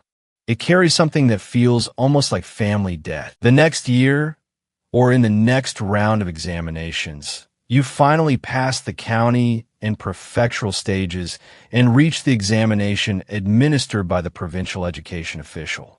You succeed. Now you are a Xingyuan, commonly called a Shiozai. Your family may hold a banquet. Your name may be added with pride to the ancestral record. Neighbors address you differently. You still receive no government salary. You hold no official post. But your social identity has changed. For years, your father may have felt embarrassed in front of relatives who thought his investment in you was foolish. Now, at last, he can lift his head a little higher. And for the first time, you experience the reward mechanism that made the examination system so difficult to escape. It did not wait until you became a high official before giving you something. Every stage came with a new identity. Shiozai was an identity. Juren was a higher one. Jinshi was national glory. At every gate, society used titles, rituals, and public recognition to tell you, keep going. There is something even greater ahead. Once you become a Shiozai, you can aim at the provincial examination. But this is no longer a competition among a few hundred local students. It is a contest among the educated elite of an entire province. You must travel to the provincial capital. That means transportation, lodging, food, and arriving early enough to prepare. If you live far away, the journey itself becomes part of the examination. Travel in the old empire is slow. A boat can be delayed by wind. A road can disappear into rain and mud.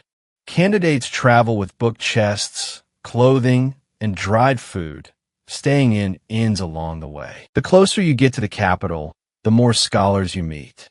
Around dinner tables, they discuss likely questions, rumored preferences of examiners, and famous teachers whose students are expected to perform well. Some genuinely exchange ideas. Others deliberately spread bad information. The psychological competition begins before the examination does. On the day you enter the examination compound, the crowd moves toward the gates like a tide. Searches are strict. You must prove you are not carrying forbidden notes. You must prove that you're the person you claim to be. Eventually, you enter and find your assigned cell. It is so narrow that turning around feels awkward. During the day, wooden boards become your desk and seat. At night, you rearrange them into a bed. There's a wall beside you, a corridor in front of you, and only a small piece of sky overhead. The larger the compound, the more overwhelming the sight becomes. 10,000 cells can stand in ordered rows, and inside every tiny compartment sits the hope of a family. The first session begins. The question is announced. You know that it is not enough to be correct.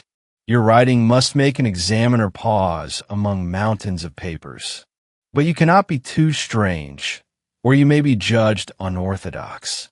You cannot be too ordinary, or you disappear into thousands of similar scripts. You need style, but you must obey the format.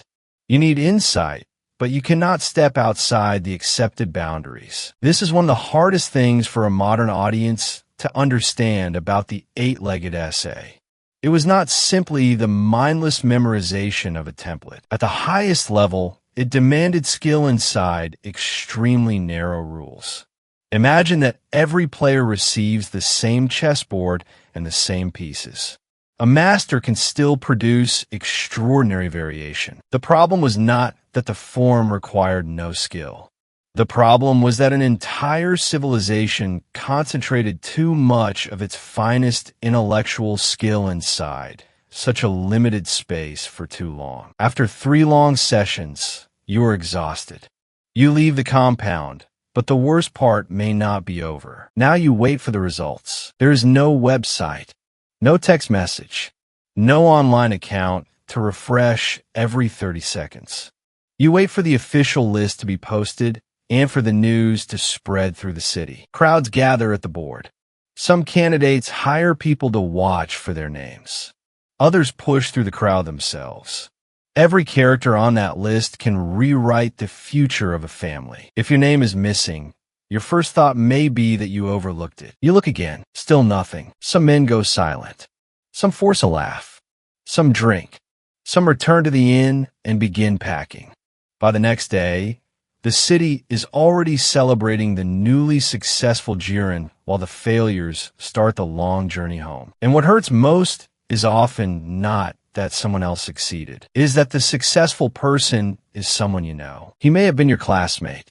Yesterday, the two of you were sitting in the same inn trying to predict the questions. You read many of the same books.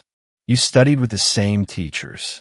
Now his name is on the official list, and you have to wait another 3 years. So you ask yourself, what was the difference? Was my essay weaker? Was it bad luck? Did the examiner simply prefer his style? Was it fate? Standardized examinations have never eliminated those questions completely. They can reduce uncertainty. They cannot force every participant to agree that the outcome was right. Suppose that, after years of trying, you finally become a Jiren. Your life changes immediately. Local officials and gentry take more interest in you. Your marriage prospects expand. Your family's social position rises. You may seek office through other channels, but most Jirens still look toward the capital because the highest prize is the Jinshu degree. The journey to Beijing is longer and more expensive. Candidates from Guangdong, Fujian, Yunnan, Sichuan, and other distant provinces may travel for weeks or months. Mountains, rivers, postal roads, ferry crossings, geography itself becomes part of the examination. The system periodically pulls educated men from across the empire toward provincial capitals and then toward the national capital. For countless candidates, the examination is the first reason they ever leave home and see a much larger world. In that sense, the imperial examination also created physical mobility. A man from Sichuan might meet a candidate from Jiangsu in Beijing. A scholar from Fujian might share an inn with someone from Shandong. After passing the Jinshi examination, these men could be sent to serve in entirely different regions. Local scholars became national bureaucrats. Regional elites who had once lived in separate worlds were pulled into a shared culture of texts, terminology, status, and administration. For a unified empire, that mattered enormously. China was vast. Dialects differed dramatically. Local customs could be very different. The central state could not allow every region to develop a completely separate political elite with no common language of government. The examination system drew ambitious scholars from different regions into the same track. They read roughly the same classics, learned roughly the same standards of composition, recognized the same hierarchy of degrees, and ultimately sought appointment from the same central government. This was cultural integration and political integration at the same time. A scholar from Jiangnan and one from Shaanxi might barely understand each other's spoken accent, yet both knew the same canonical texts. A Jiren from Guangdong and one from Zhili might never have met before, yet both understood exactly what the provincial, metropolitan, and palace examinations meant. The empire had created a shared language for elites that crossed regional boundaries. But cultural unity creates another question. What happens to knowledge that does not fit the common curriculum? A man who genuinely understands irrigation may have a harder time succeeding than a man who is brilliant at formal composition. A merchant with deep practical knowledge of markets may have little incentive to turn that experience into systematic scholarship. A respected local expert in agriculture may never receive the highest political recognition if his knowledge cannot be expressed through the approved language of the classics. The examination system brought elites into one national intellectual order. At the same time, it pushed much of the knowledge outside that order into a lower position. That is why the history of the Keju cannot be judged only by counting how many top-ranked scholars it produced or how many poor men rose through it. Its deepest influence was deciding what kind of person the state considered worth seeing. And there is another fact that cannot be avoided. Women were almost completely excluded from the formal imperial examination system. A girl could be just as intelligent as her brother. She could read, write, compose poetry, study history, and master the classics. Even in the wealthiest and most educated family. However, she could not follow the normal examination ladder toward a Jinshi degree and official appointment. She might become a poet, scholar, painter, teacher within the family, or an important transmitter of culture. But the formal political ladder was not open to her. That means any modern statement that the examination system was fair requires a very visible historical qualification. Its procedural fairness operated mainly among male candidates who were legally eligible to enter, and eligibility itself was shaped by the status rules of the period. Certain occupations and legally stigmatized social groups also faced restrictions in different dynasties. The examination weakened aristocratic hereditary privilege, but it did not erase every boundary of traditional status society. A more accurate statement is this: the imperial examination created an extraordinary degree of procedural fairness for an ancient society, while remaining far from universal equality in the modern sense. Those are not the same thing. Procedural fairness asks, once people enter the competition, are the rules relatively consistent? Are examiners constrained? Are papers anonymized? Are rankings produced through a defined process? Equality of opportunity asks a different set of questions. Who is allowed into the competition at all? Who can afford years of study? Who has time to prepare? Who has access to books and famous teachers? Who is excluded because of gender, status, or region? The imperial examination made remarkable institutional innovations on the first question. On the second, It remained constrained by the structure of an ancient society. That is exactly why the system deserves both admiration and caution. At this point, perhaps the most interesting question is no longer whether the Keju was good or bad. The deeper question is why it survived for 1,300 years. World history is full of impressive institutions that disappeared within a few decades.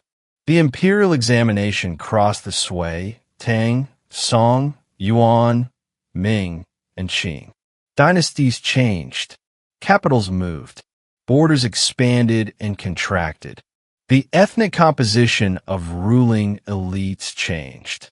Examination content changed repeatedly. Yet one basic principle survived: recruit civil officials from the educated population through examinations. It lasted that long, first of all, because it was useful to emperors. No emperor could personally know the best candidates across an enormous empire. A county magistrate might serve 1,000 miles away. A newly established prefecture might suddenly need administrators. The central government faced a massive information problem. How do you know whom to trust with office? A recommendation system hands much of that answer to local officials and powerful patrons. A hereditary system hands the answer to bloodline.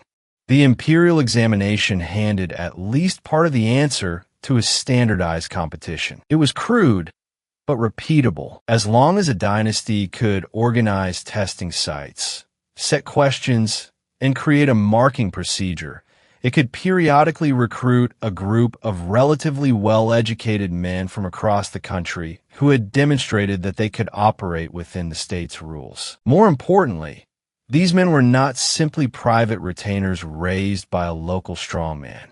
They were certified by a central institution as talent belonging to the state. That weakened the ability of regional power holders to control the supply of officials. Second, the examination was useful to scholars. What ambitious people fear most is not competition, is having no entrance at all. As long as an entrance exists, even a very narrow one, people may spend decades trying to get through it.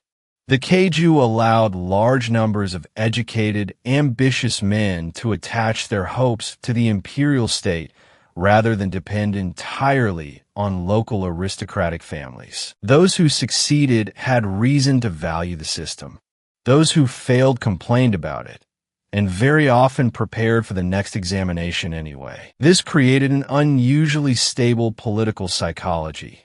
The emperor needed talent. Scholars needed a path. The examination brought them together. Third, the system was useful to local families. It gave education a visible return. Today, people say that education can change a life. In examination society, that was not just an abstract slogan. It was something a family could see with its own eyes. A boy from the next village became a jiren, and his family's status rose. A young man from an ordinary household became a jinshi, and his hometown erected a plaque in his honor. Stories like that were more persuasive than any government propaganda. Parents could point to real examples and say, "This is why it is worth teaching a child to read." Fourth, the examination helped dynasties maintain cultural unity. Scholars from different regions read a common body of classics because those texts mattered in the examination.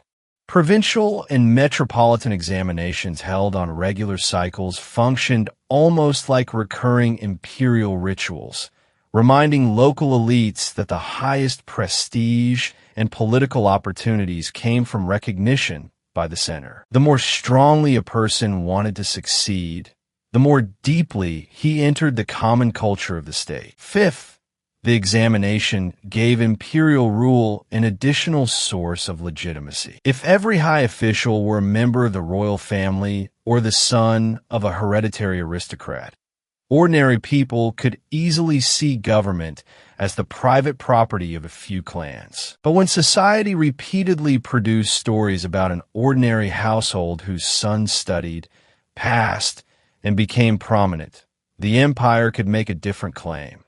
The road is narrow, but it is not completely closed. That story was politically powerful. The number of people who reached the very top was always small. But as long as successful examples kept appearing, they produced an enormous demonstration effect. A lottery attracts people because someone really does win.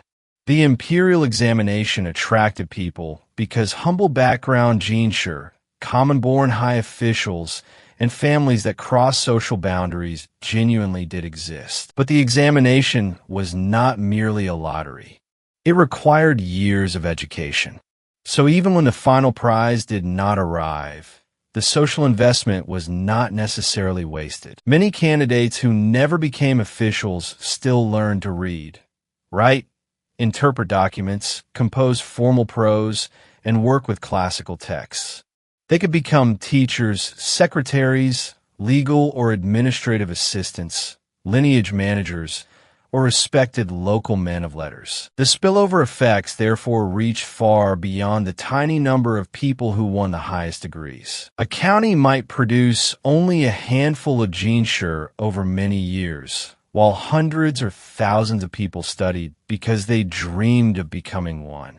Only a small minority entered government, but a much larger group formed the cultural network of local society. Private school teachers, academy students, shiotsi, jiren, and lifelong unsuccessful candidates. Together, they made up a broad, traditional educated class. From this perspective, one of the greatest contributions of the examination system was making cultural ability a major source of social status. In an aristocratic order, bloodline is the most valuable credential. Under an examination order, bloodline still matters, but the ability to write, interpret the classics, and acquire degrees can also produce high status. A family that wanted to become a truly respected local elite could not rely on money alone. It needed educated people that encouraged at least part of private wealth to flow toward education. Merchants funded academies, hired teachers, bought books, and educated sons. Clans created charitable schools to support promising boys. Local gentry donated money to educational institutions. Their motives were not always noble. Some simply wanted the family to produce officials. But whatever the motive, the historical effect was an increase in educational investment. The examination system also strengthened documentary government and written culture. A state that selects officials through difficult writing examinations will naturally value literacy and textual skill. Official documents, local archives, memorials to the throne, legal judgments, historical compilations, and administrative records all depended on people trained intensively in written language. The traditional Chinese bureaucracy could operate across an enormous territory partly because it possessed this shared written culture. At an even deeper level, the imperial examination changed the way elites reproduce themselves. Elite reproduction simply means the way people at the top pass their position to the next generation. In a purely hereditary aristocracy, the process is direct. The father is a noble, so the son inherits nobility. Examination society was more complicated. An official family could give its children much better education, so privilege absolutely could be transmitted. But if the children repeatedly failed to earn degrees, the advantage could erode. A common family that accumulated enough resources to educate a successful candidate could move upward into the elite. The system did not eliminate class. It made class boundaries more permeable. This also helps explain the intense educational anxiety of traditional Chinese elites. Status was not automatically inherited forever, so the next generation had to keep studying. Modern parents sometimes pushed children relentlessly toward elite schools. Ancient families understood the impulse perfectly. Their ultimate goal was not an admission letter from a famous university.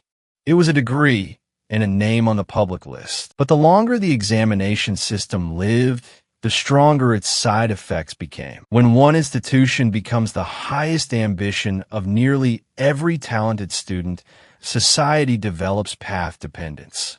That means people have invested so much around a particular route that even when the route develops obvious problems, abandoning it becomes extremely difficult. By the Ming and Qing, the state, schools, academies, families, teachers, and publishing industry all had habits and interests tied to the examination system. Teachers specialized in examination writing. Booksellers made money from test preparation literature. Families built status through degrees. Officials themselves were products of the same system. Try telling that society, all at once, the things we are testing may no longer be enough. Resistance is inevitable. That is why late Qing reformers initially wanted to change the examinations rather than abolish them. Changing the curriculum looked like repairing a machine. Abolishing the institution meant redrawing the entire map of education and careers. But history does not always give people time for careful repairs. Foreign warships were already on China's coast. Japan, after the Meiji Restoration, was rapidly building modern military, political, and educational institutions.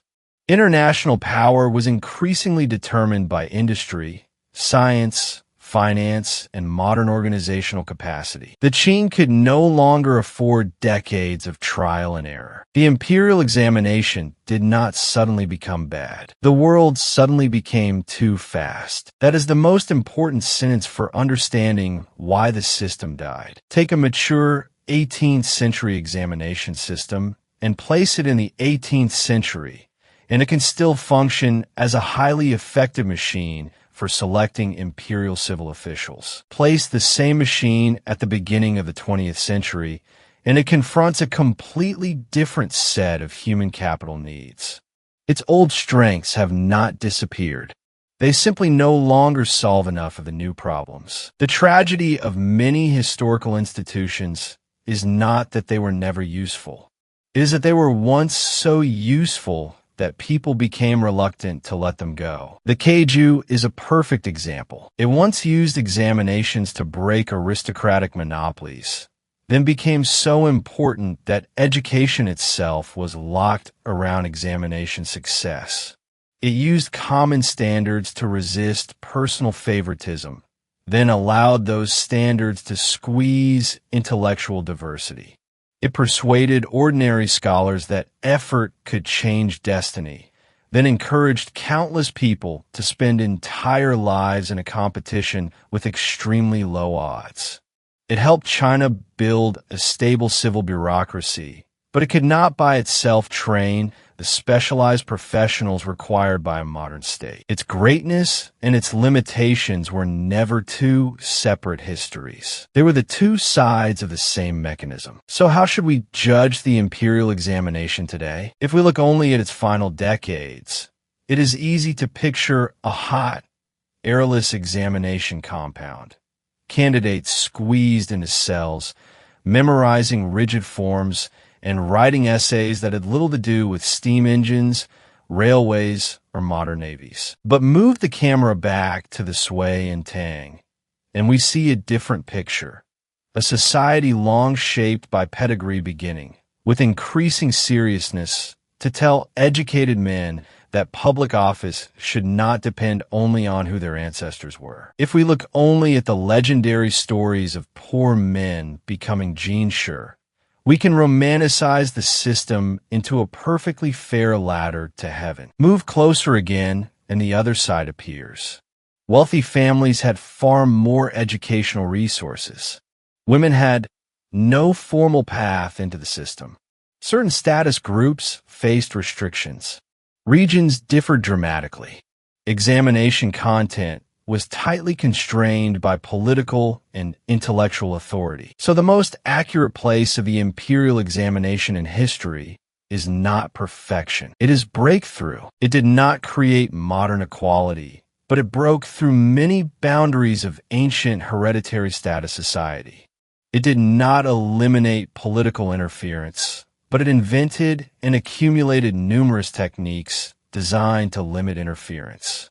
It did not turn every commoner into an official, but it gave ordinary families a stable, long-term reason to view education as a possible institutional path upward. That alone was enough to change a civilization. Now return to the question from the beginning. If you were dropped into China 1,500 years ago with no famous surname and no powerful relatives, could you still reach the center of political power? Before the imperial examination, the answer depended much more heavily on whether aristocrats and local power holders ever noticed you.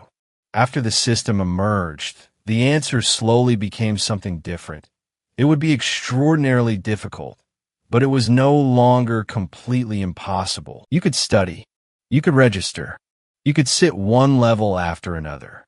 You might fail 99 times, but the door was no longer permanently welded shut simply because none of your ancestors had been officials. That is why the old dream, a farmer in the morning, in the emperor's hall by evening, became so powerful. It did not describe the reality of most people. It described a possibility society allowed people to believe in. And what a society allows people to believe is itself a form of institutional power. The imperial examination also left a deeper legacy. Fairness is not merely a slogan. It is a procedure that has to be designed. Why hide a candidate's name? Because you cannot simply trust every examiner to be virtuous. Why copy the script? Because hiding the name is not enough if handwriting can reveal identity. Why require recusal? Because family relationships can distort judgment. Why isolate exam officials? Because the people who write questions and mark papers can leak information. Why review papers and sometimes retest candidates? Because mistakes can occur at any stage. Why punish cheating? Because a rule with no cost for breaking it is only decoration. The logic feels strikingly modern. A genuinely fair system cannot be built on the hope that everyone will behave nobly. It has to be built so that even when someone wants to favor a friend, relative, or client, the institution makes that favoritism harder to carry out. But the imperial examination leaves an equally modern warning. Procedural fairness is not the same as equality of opportunity. Giving everyone the same paper does not mean everyone had the same conditions for preparing for it. One candidate grows up with famous tutors. Another struggles to obtain a complete set of books. One family can finance 10 attempts. Another collapses after 2. One child is born in a region rich in schools and scholarly traditions. Another has to travel a great distance just to find a competent teacher. So fairness has at least 2 directions. One is making the examination room cleaner. The other is making sure more people have a realistic chance of reaching the examination room in the first place. The imperial examination traveled remarkably far in the first direction. In the second, it remained heavily limited by the society of its time. That is also why a modern society cannot simply recreate the Keju. Modern education is not designed only to select government officials. It serves mass education, professional training, personal development, and a vast variety of careers. Modern states need engineers, doctors, scientists, teachers, lawyers, managers, and countless other specialists. No single examination based on one intellectual canon could possibly determine the entire source of a modern elite. But the core questions raised by the imperial examination have not disappeared. When people today debate college entrance examinations, civil service tests, professional qualifications, graduate school admissions, or even corporate hiring, they still encounter many of the same problems. Can a standardized test really measure ability? Do interviews reintroduce connections and bias? How should regional inequality be handled? What should society do about unequal educational resources? Does standardization train people to become good test takers rather than capable professionals? And if we abolish standardized tests, how do we prevent family background and personal connections from becoming even more important? People in the Song dynasty debating anonymous scripts could never have imagined computer-based marking. Ming officials arguing over northern and southern quotas could never have imagined modern debates over regional admission policies. But the institutional tensions they encountered are not as distant from ours as we might think. That may be the strongest reason to tell the story of the imperial examination to a modern audience. It is not interesting merely because it is old. It is interesting because it staged more than 1,000 years early arguments that we are still having now. Are examinations the best way to select talent? The answer is usually neither a simple yes nor a simple no. Without examinations, recruitment can slide back toward connections, pedigree, patronage, and subjective judgment. With nothing but examinations, a complicated human being can be compressed into one score. 13 centuries of Keju history suggest that the hardest part is not inventing a test. It is constantly adjusting the relationship between what the test measures and what real life actually requires. The Tang emphasized poetry and literary composition, and critics complained that style could outrun substance. The Song shifted toward classical interpretation and policy, writing in search of greater practical value. The Ming and Qing tightened literary formats to make comparison more consistent. Tight formats contributed to the weaknesses of the eight-legged essay. The late Qing replaced the old format with policy essays and new subjects, and still discovered that the traditional examination could not carry the burden of modern professional education. Every reform moved the pendulum. Too much freedom and comparison becomes difficult. Too much standardization, and the system becomes rigid. Pay too much attention to personal reputation, and connections creep in. Look only at the written paper, and you may overlook abilities that do not appear on paper. That pendulum is still moving today. Another major contribution of the imperial examination was to turn one political principle into something extraordinarily powerful. Civil officials should qualify through ability rather than simply inherit authority through blood. Today that can sound obvious. In much of the ancient world, it was not obvious at all. Many societies assumed that aristocrats were naturally entitled to rule, that offices could belong to families, and that social hierarchy was determined by birth. The Chinese examination system never abolished privilege completely, but it repeatedly reinforced another value.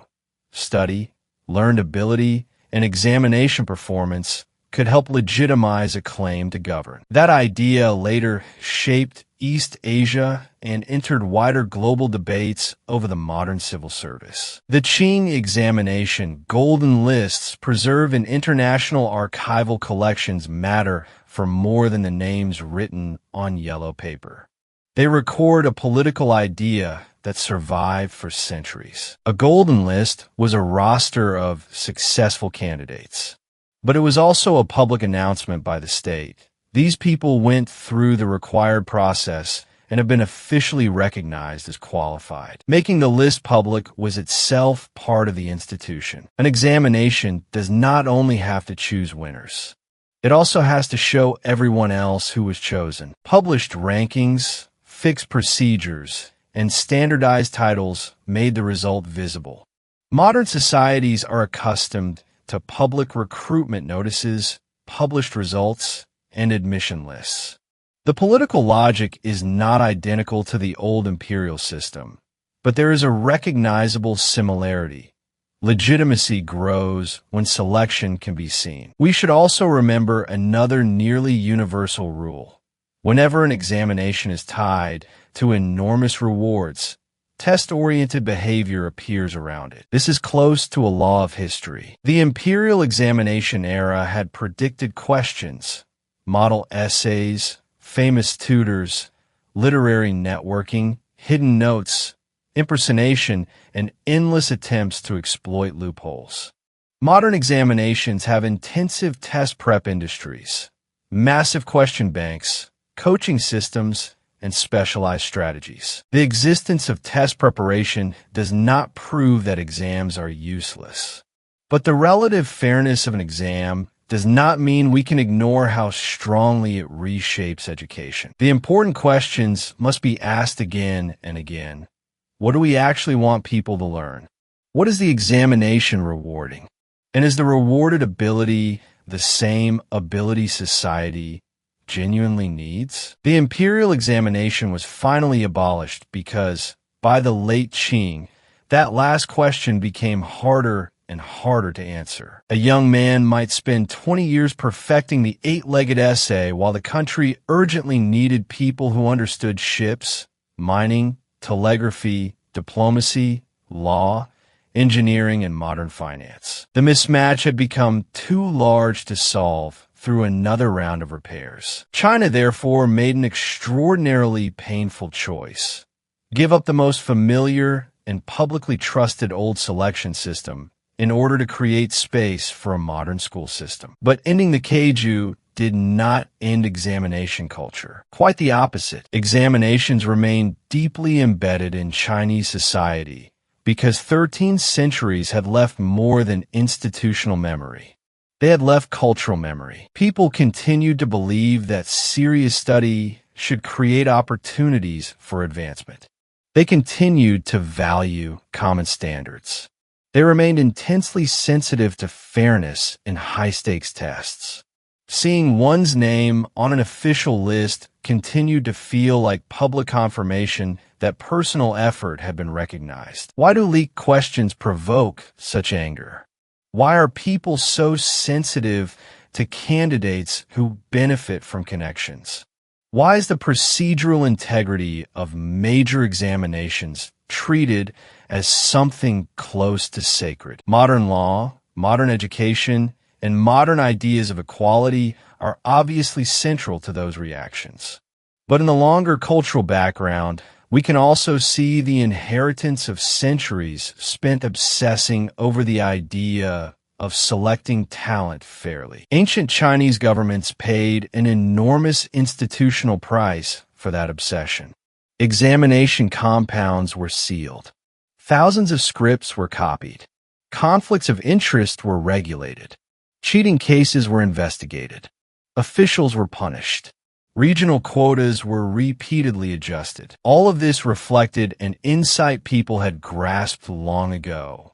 When ordinary families are asked to stake their future on a competition, the state must make that competition look worthy of trust. Worthy of trust. Those may be the most important words in the entire history of the imperial examination. If educated people had come to believe that the examination was nothing more than theater staged by the powerful, the institution could not have survived 13 centuries. The fact that it crossed so many dynasties suggests that, despite cheating, unequal resources, restrictions, and political interference, large numbers of participants continued for long periods to believe that study and examination genuinely offered some chance to change a life. And that trust repeatedly forced the system to repair itself. Tang recruitment relied too heavily on reputation and connections, so later systems strengthened anonymity. Regional inequality became too obvious, so the Ming and Qing developed quotas. Cheating intensified, so searches and isolation became stricter. Essays were too difficult to compare, so formats tightened. Formats became too rigid, so reformers turned back toward policy writing. The curriculum grew outdated, so modern subjects were added. Finally, when the entire framework no longer fit the age, the system itself was abolished. Seen this way, The history of the imperial examination is also the history of an institution repeatedly discovering its own weaknesses and trying to patch them. It was never finished. Perhaps no system of fairness ever is, because when society changes, new forms of inequality appear. When technology changes, new methods of cheating appear. When the abilities a country needs change, old methods of measurement stop working. Fairness is not a formula you discover once and then copy forever. It is a process of continuous recalibration. The imperial examination spent 1,300 years doing exactly that. And now we can finally return to the phrase and the title. The fairest selection system in the ancient world. If we treat that as an absolute claim, it is false. The imperial examination was not a modern democratic institution. It was not a paradise of equal opportunity. It excluded women. Wealth and educational resources mattered enormously. Status restrictions existed. Regional inequality existed. Political interference existed.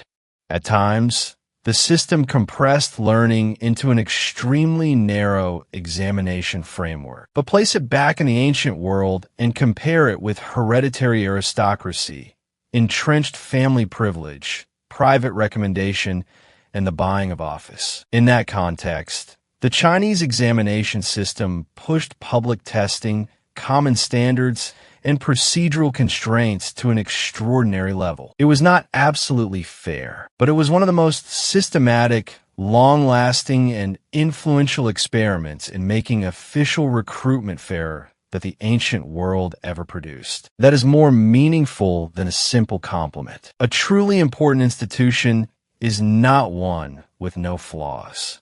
It is one that, within the limits of its age, pushes the range of what human beings can organize a little further forward. The imperial examination pushed one idea forward. It changed birth decides everything into birth matters enormously.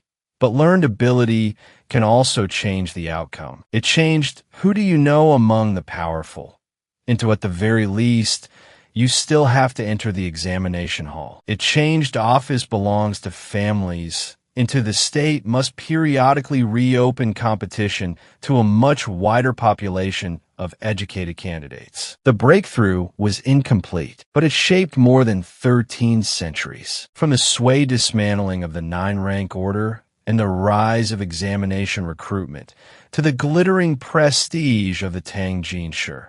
From Wu Zetian's search for broader sources of talent to Song anonymity and copied scripts.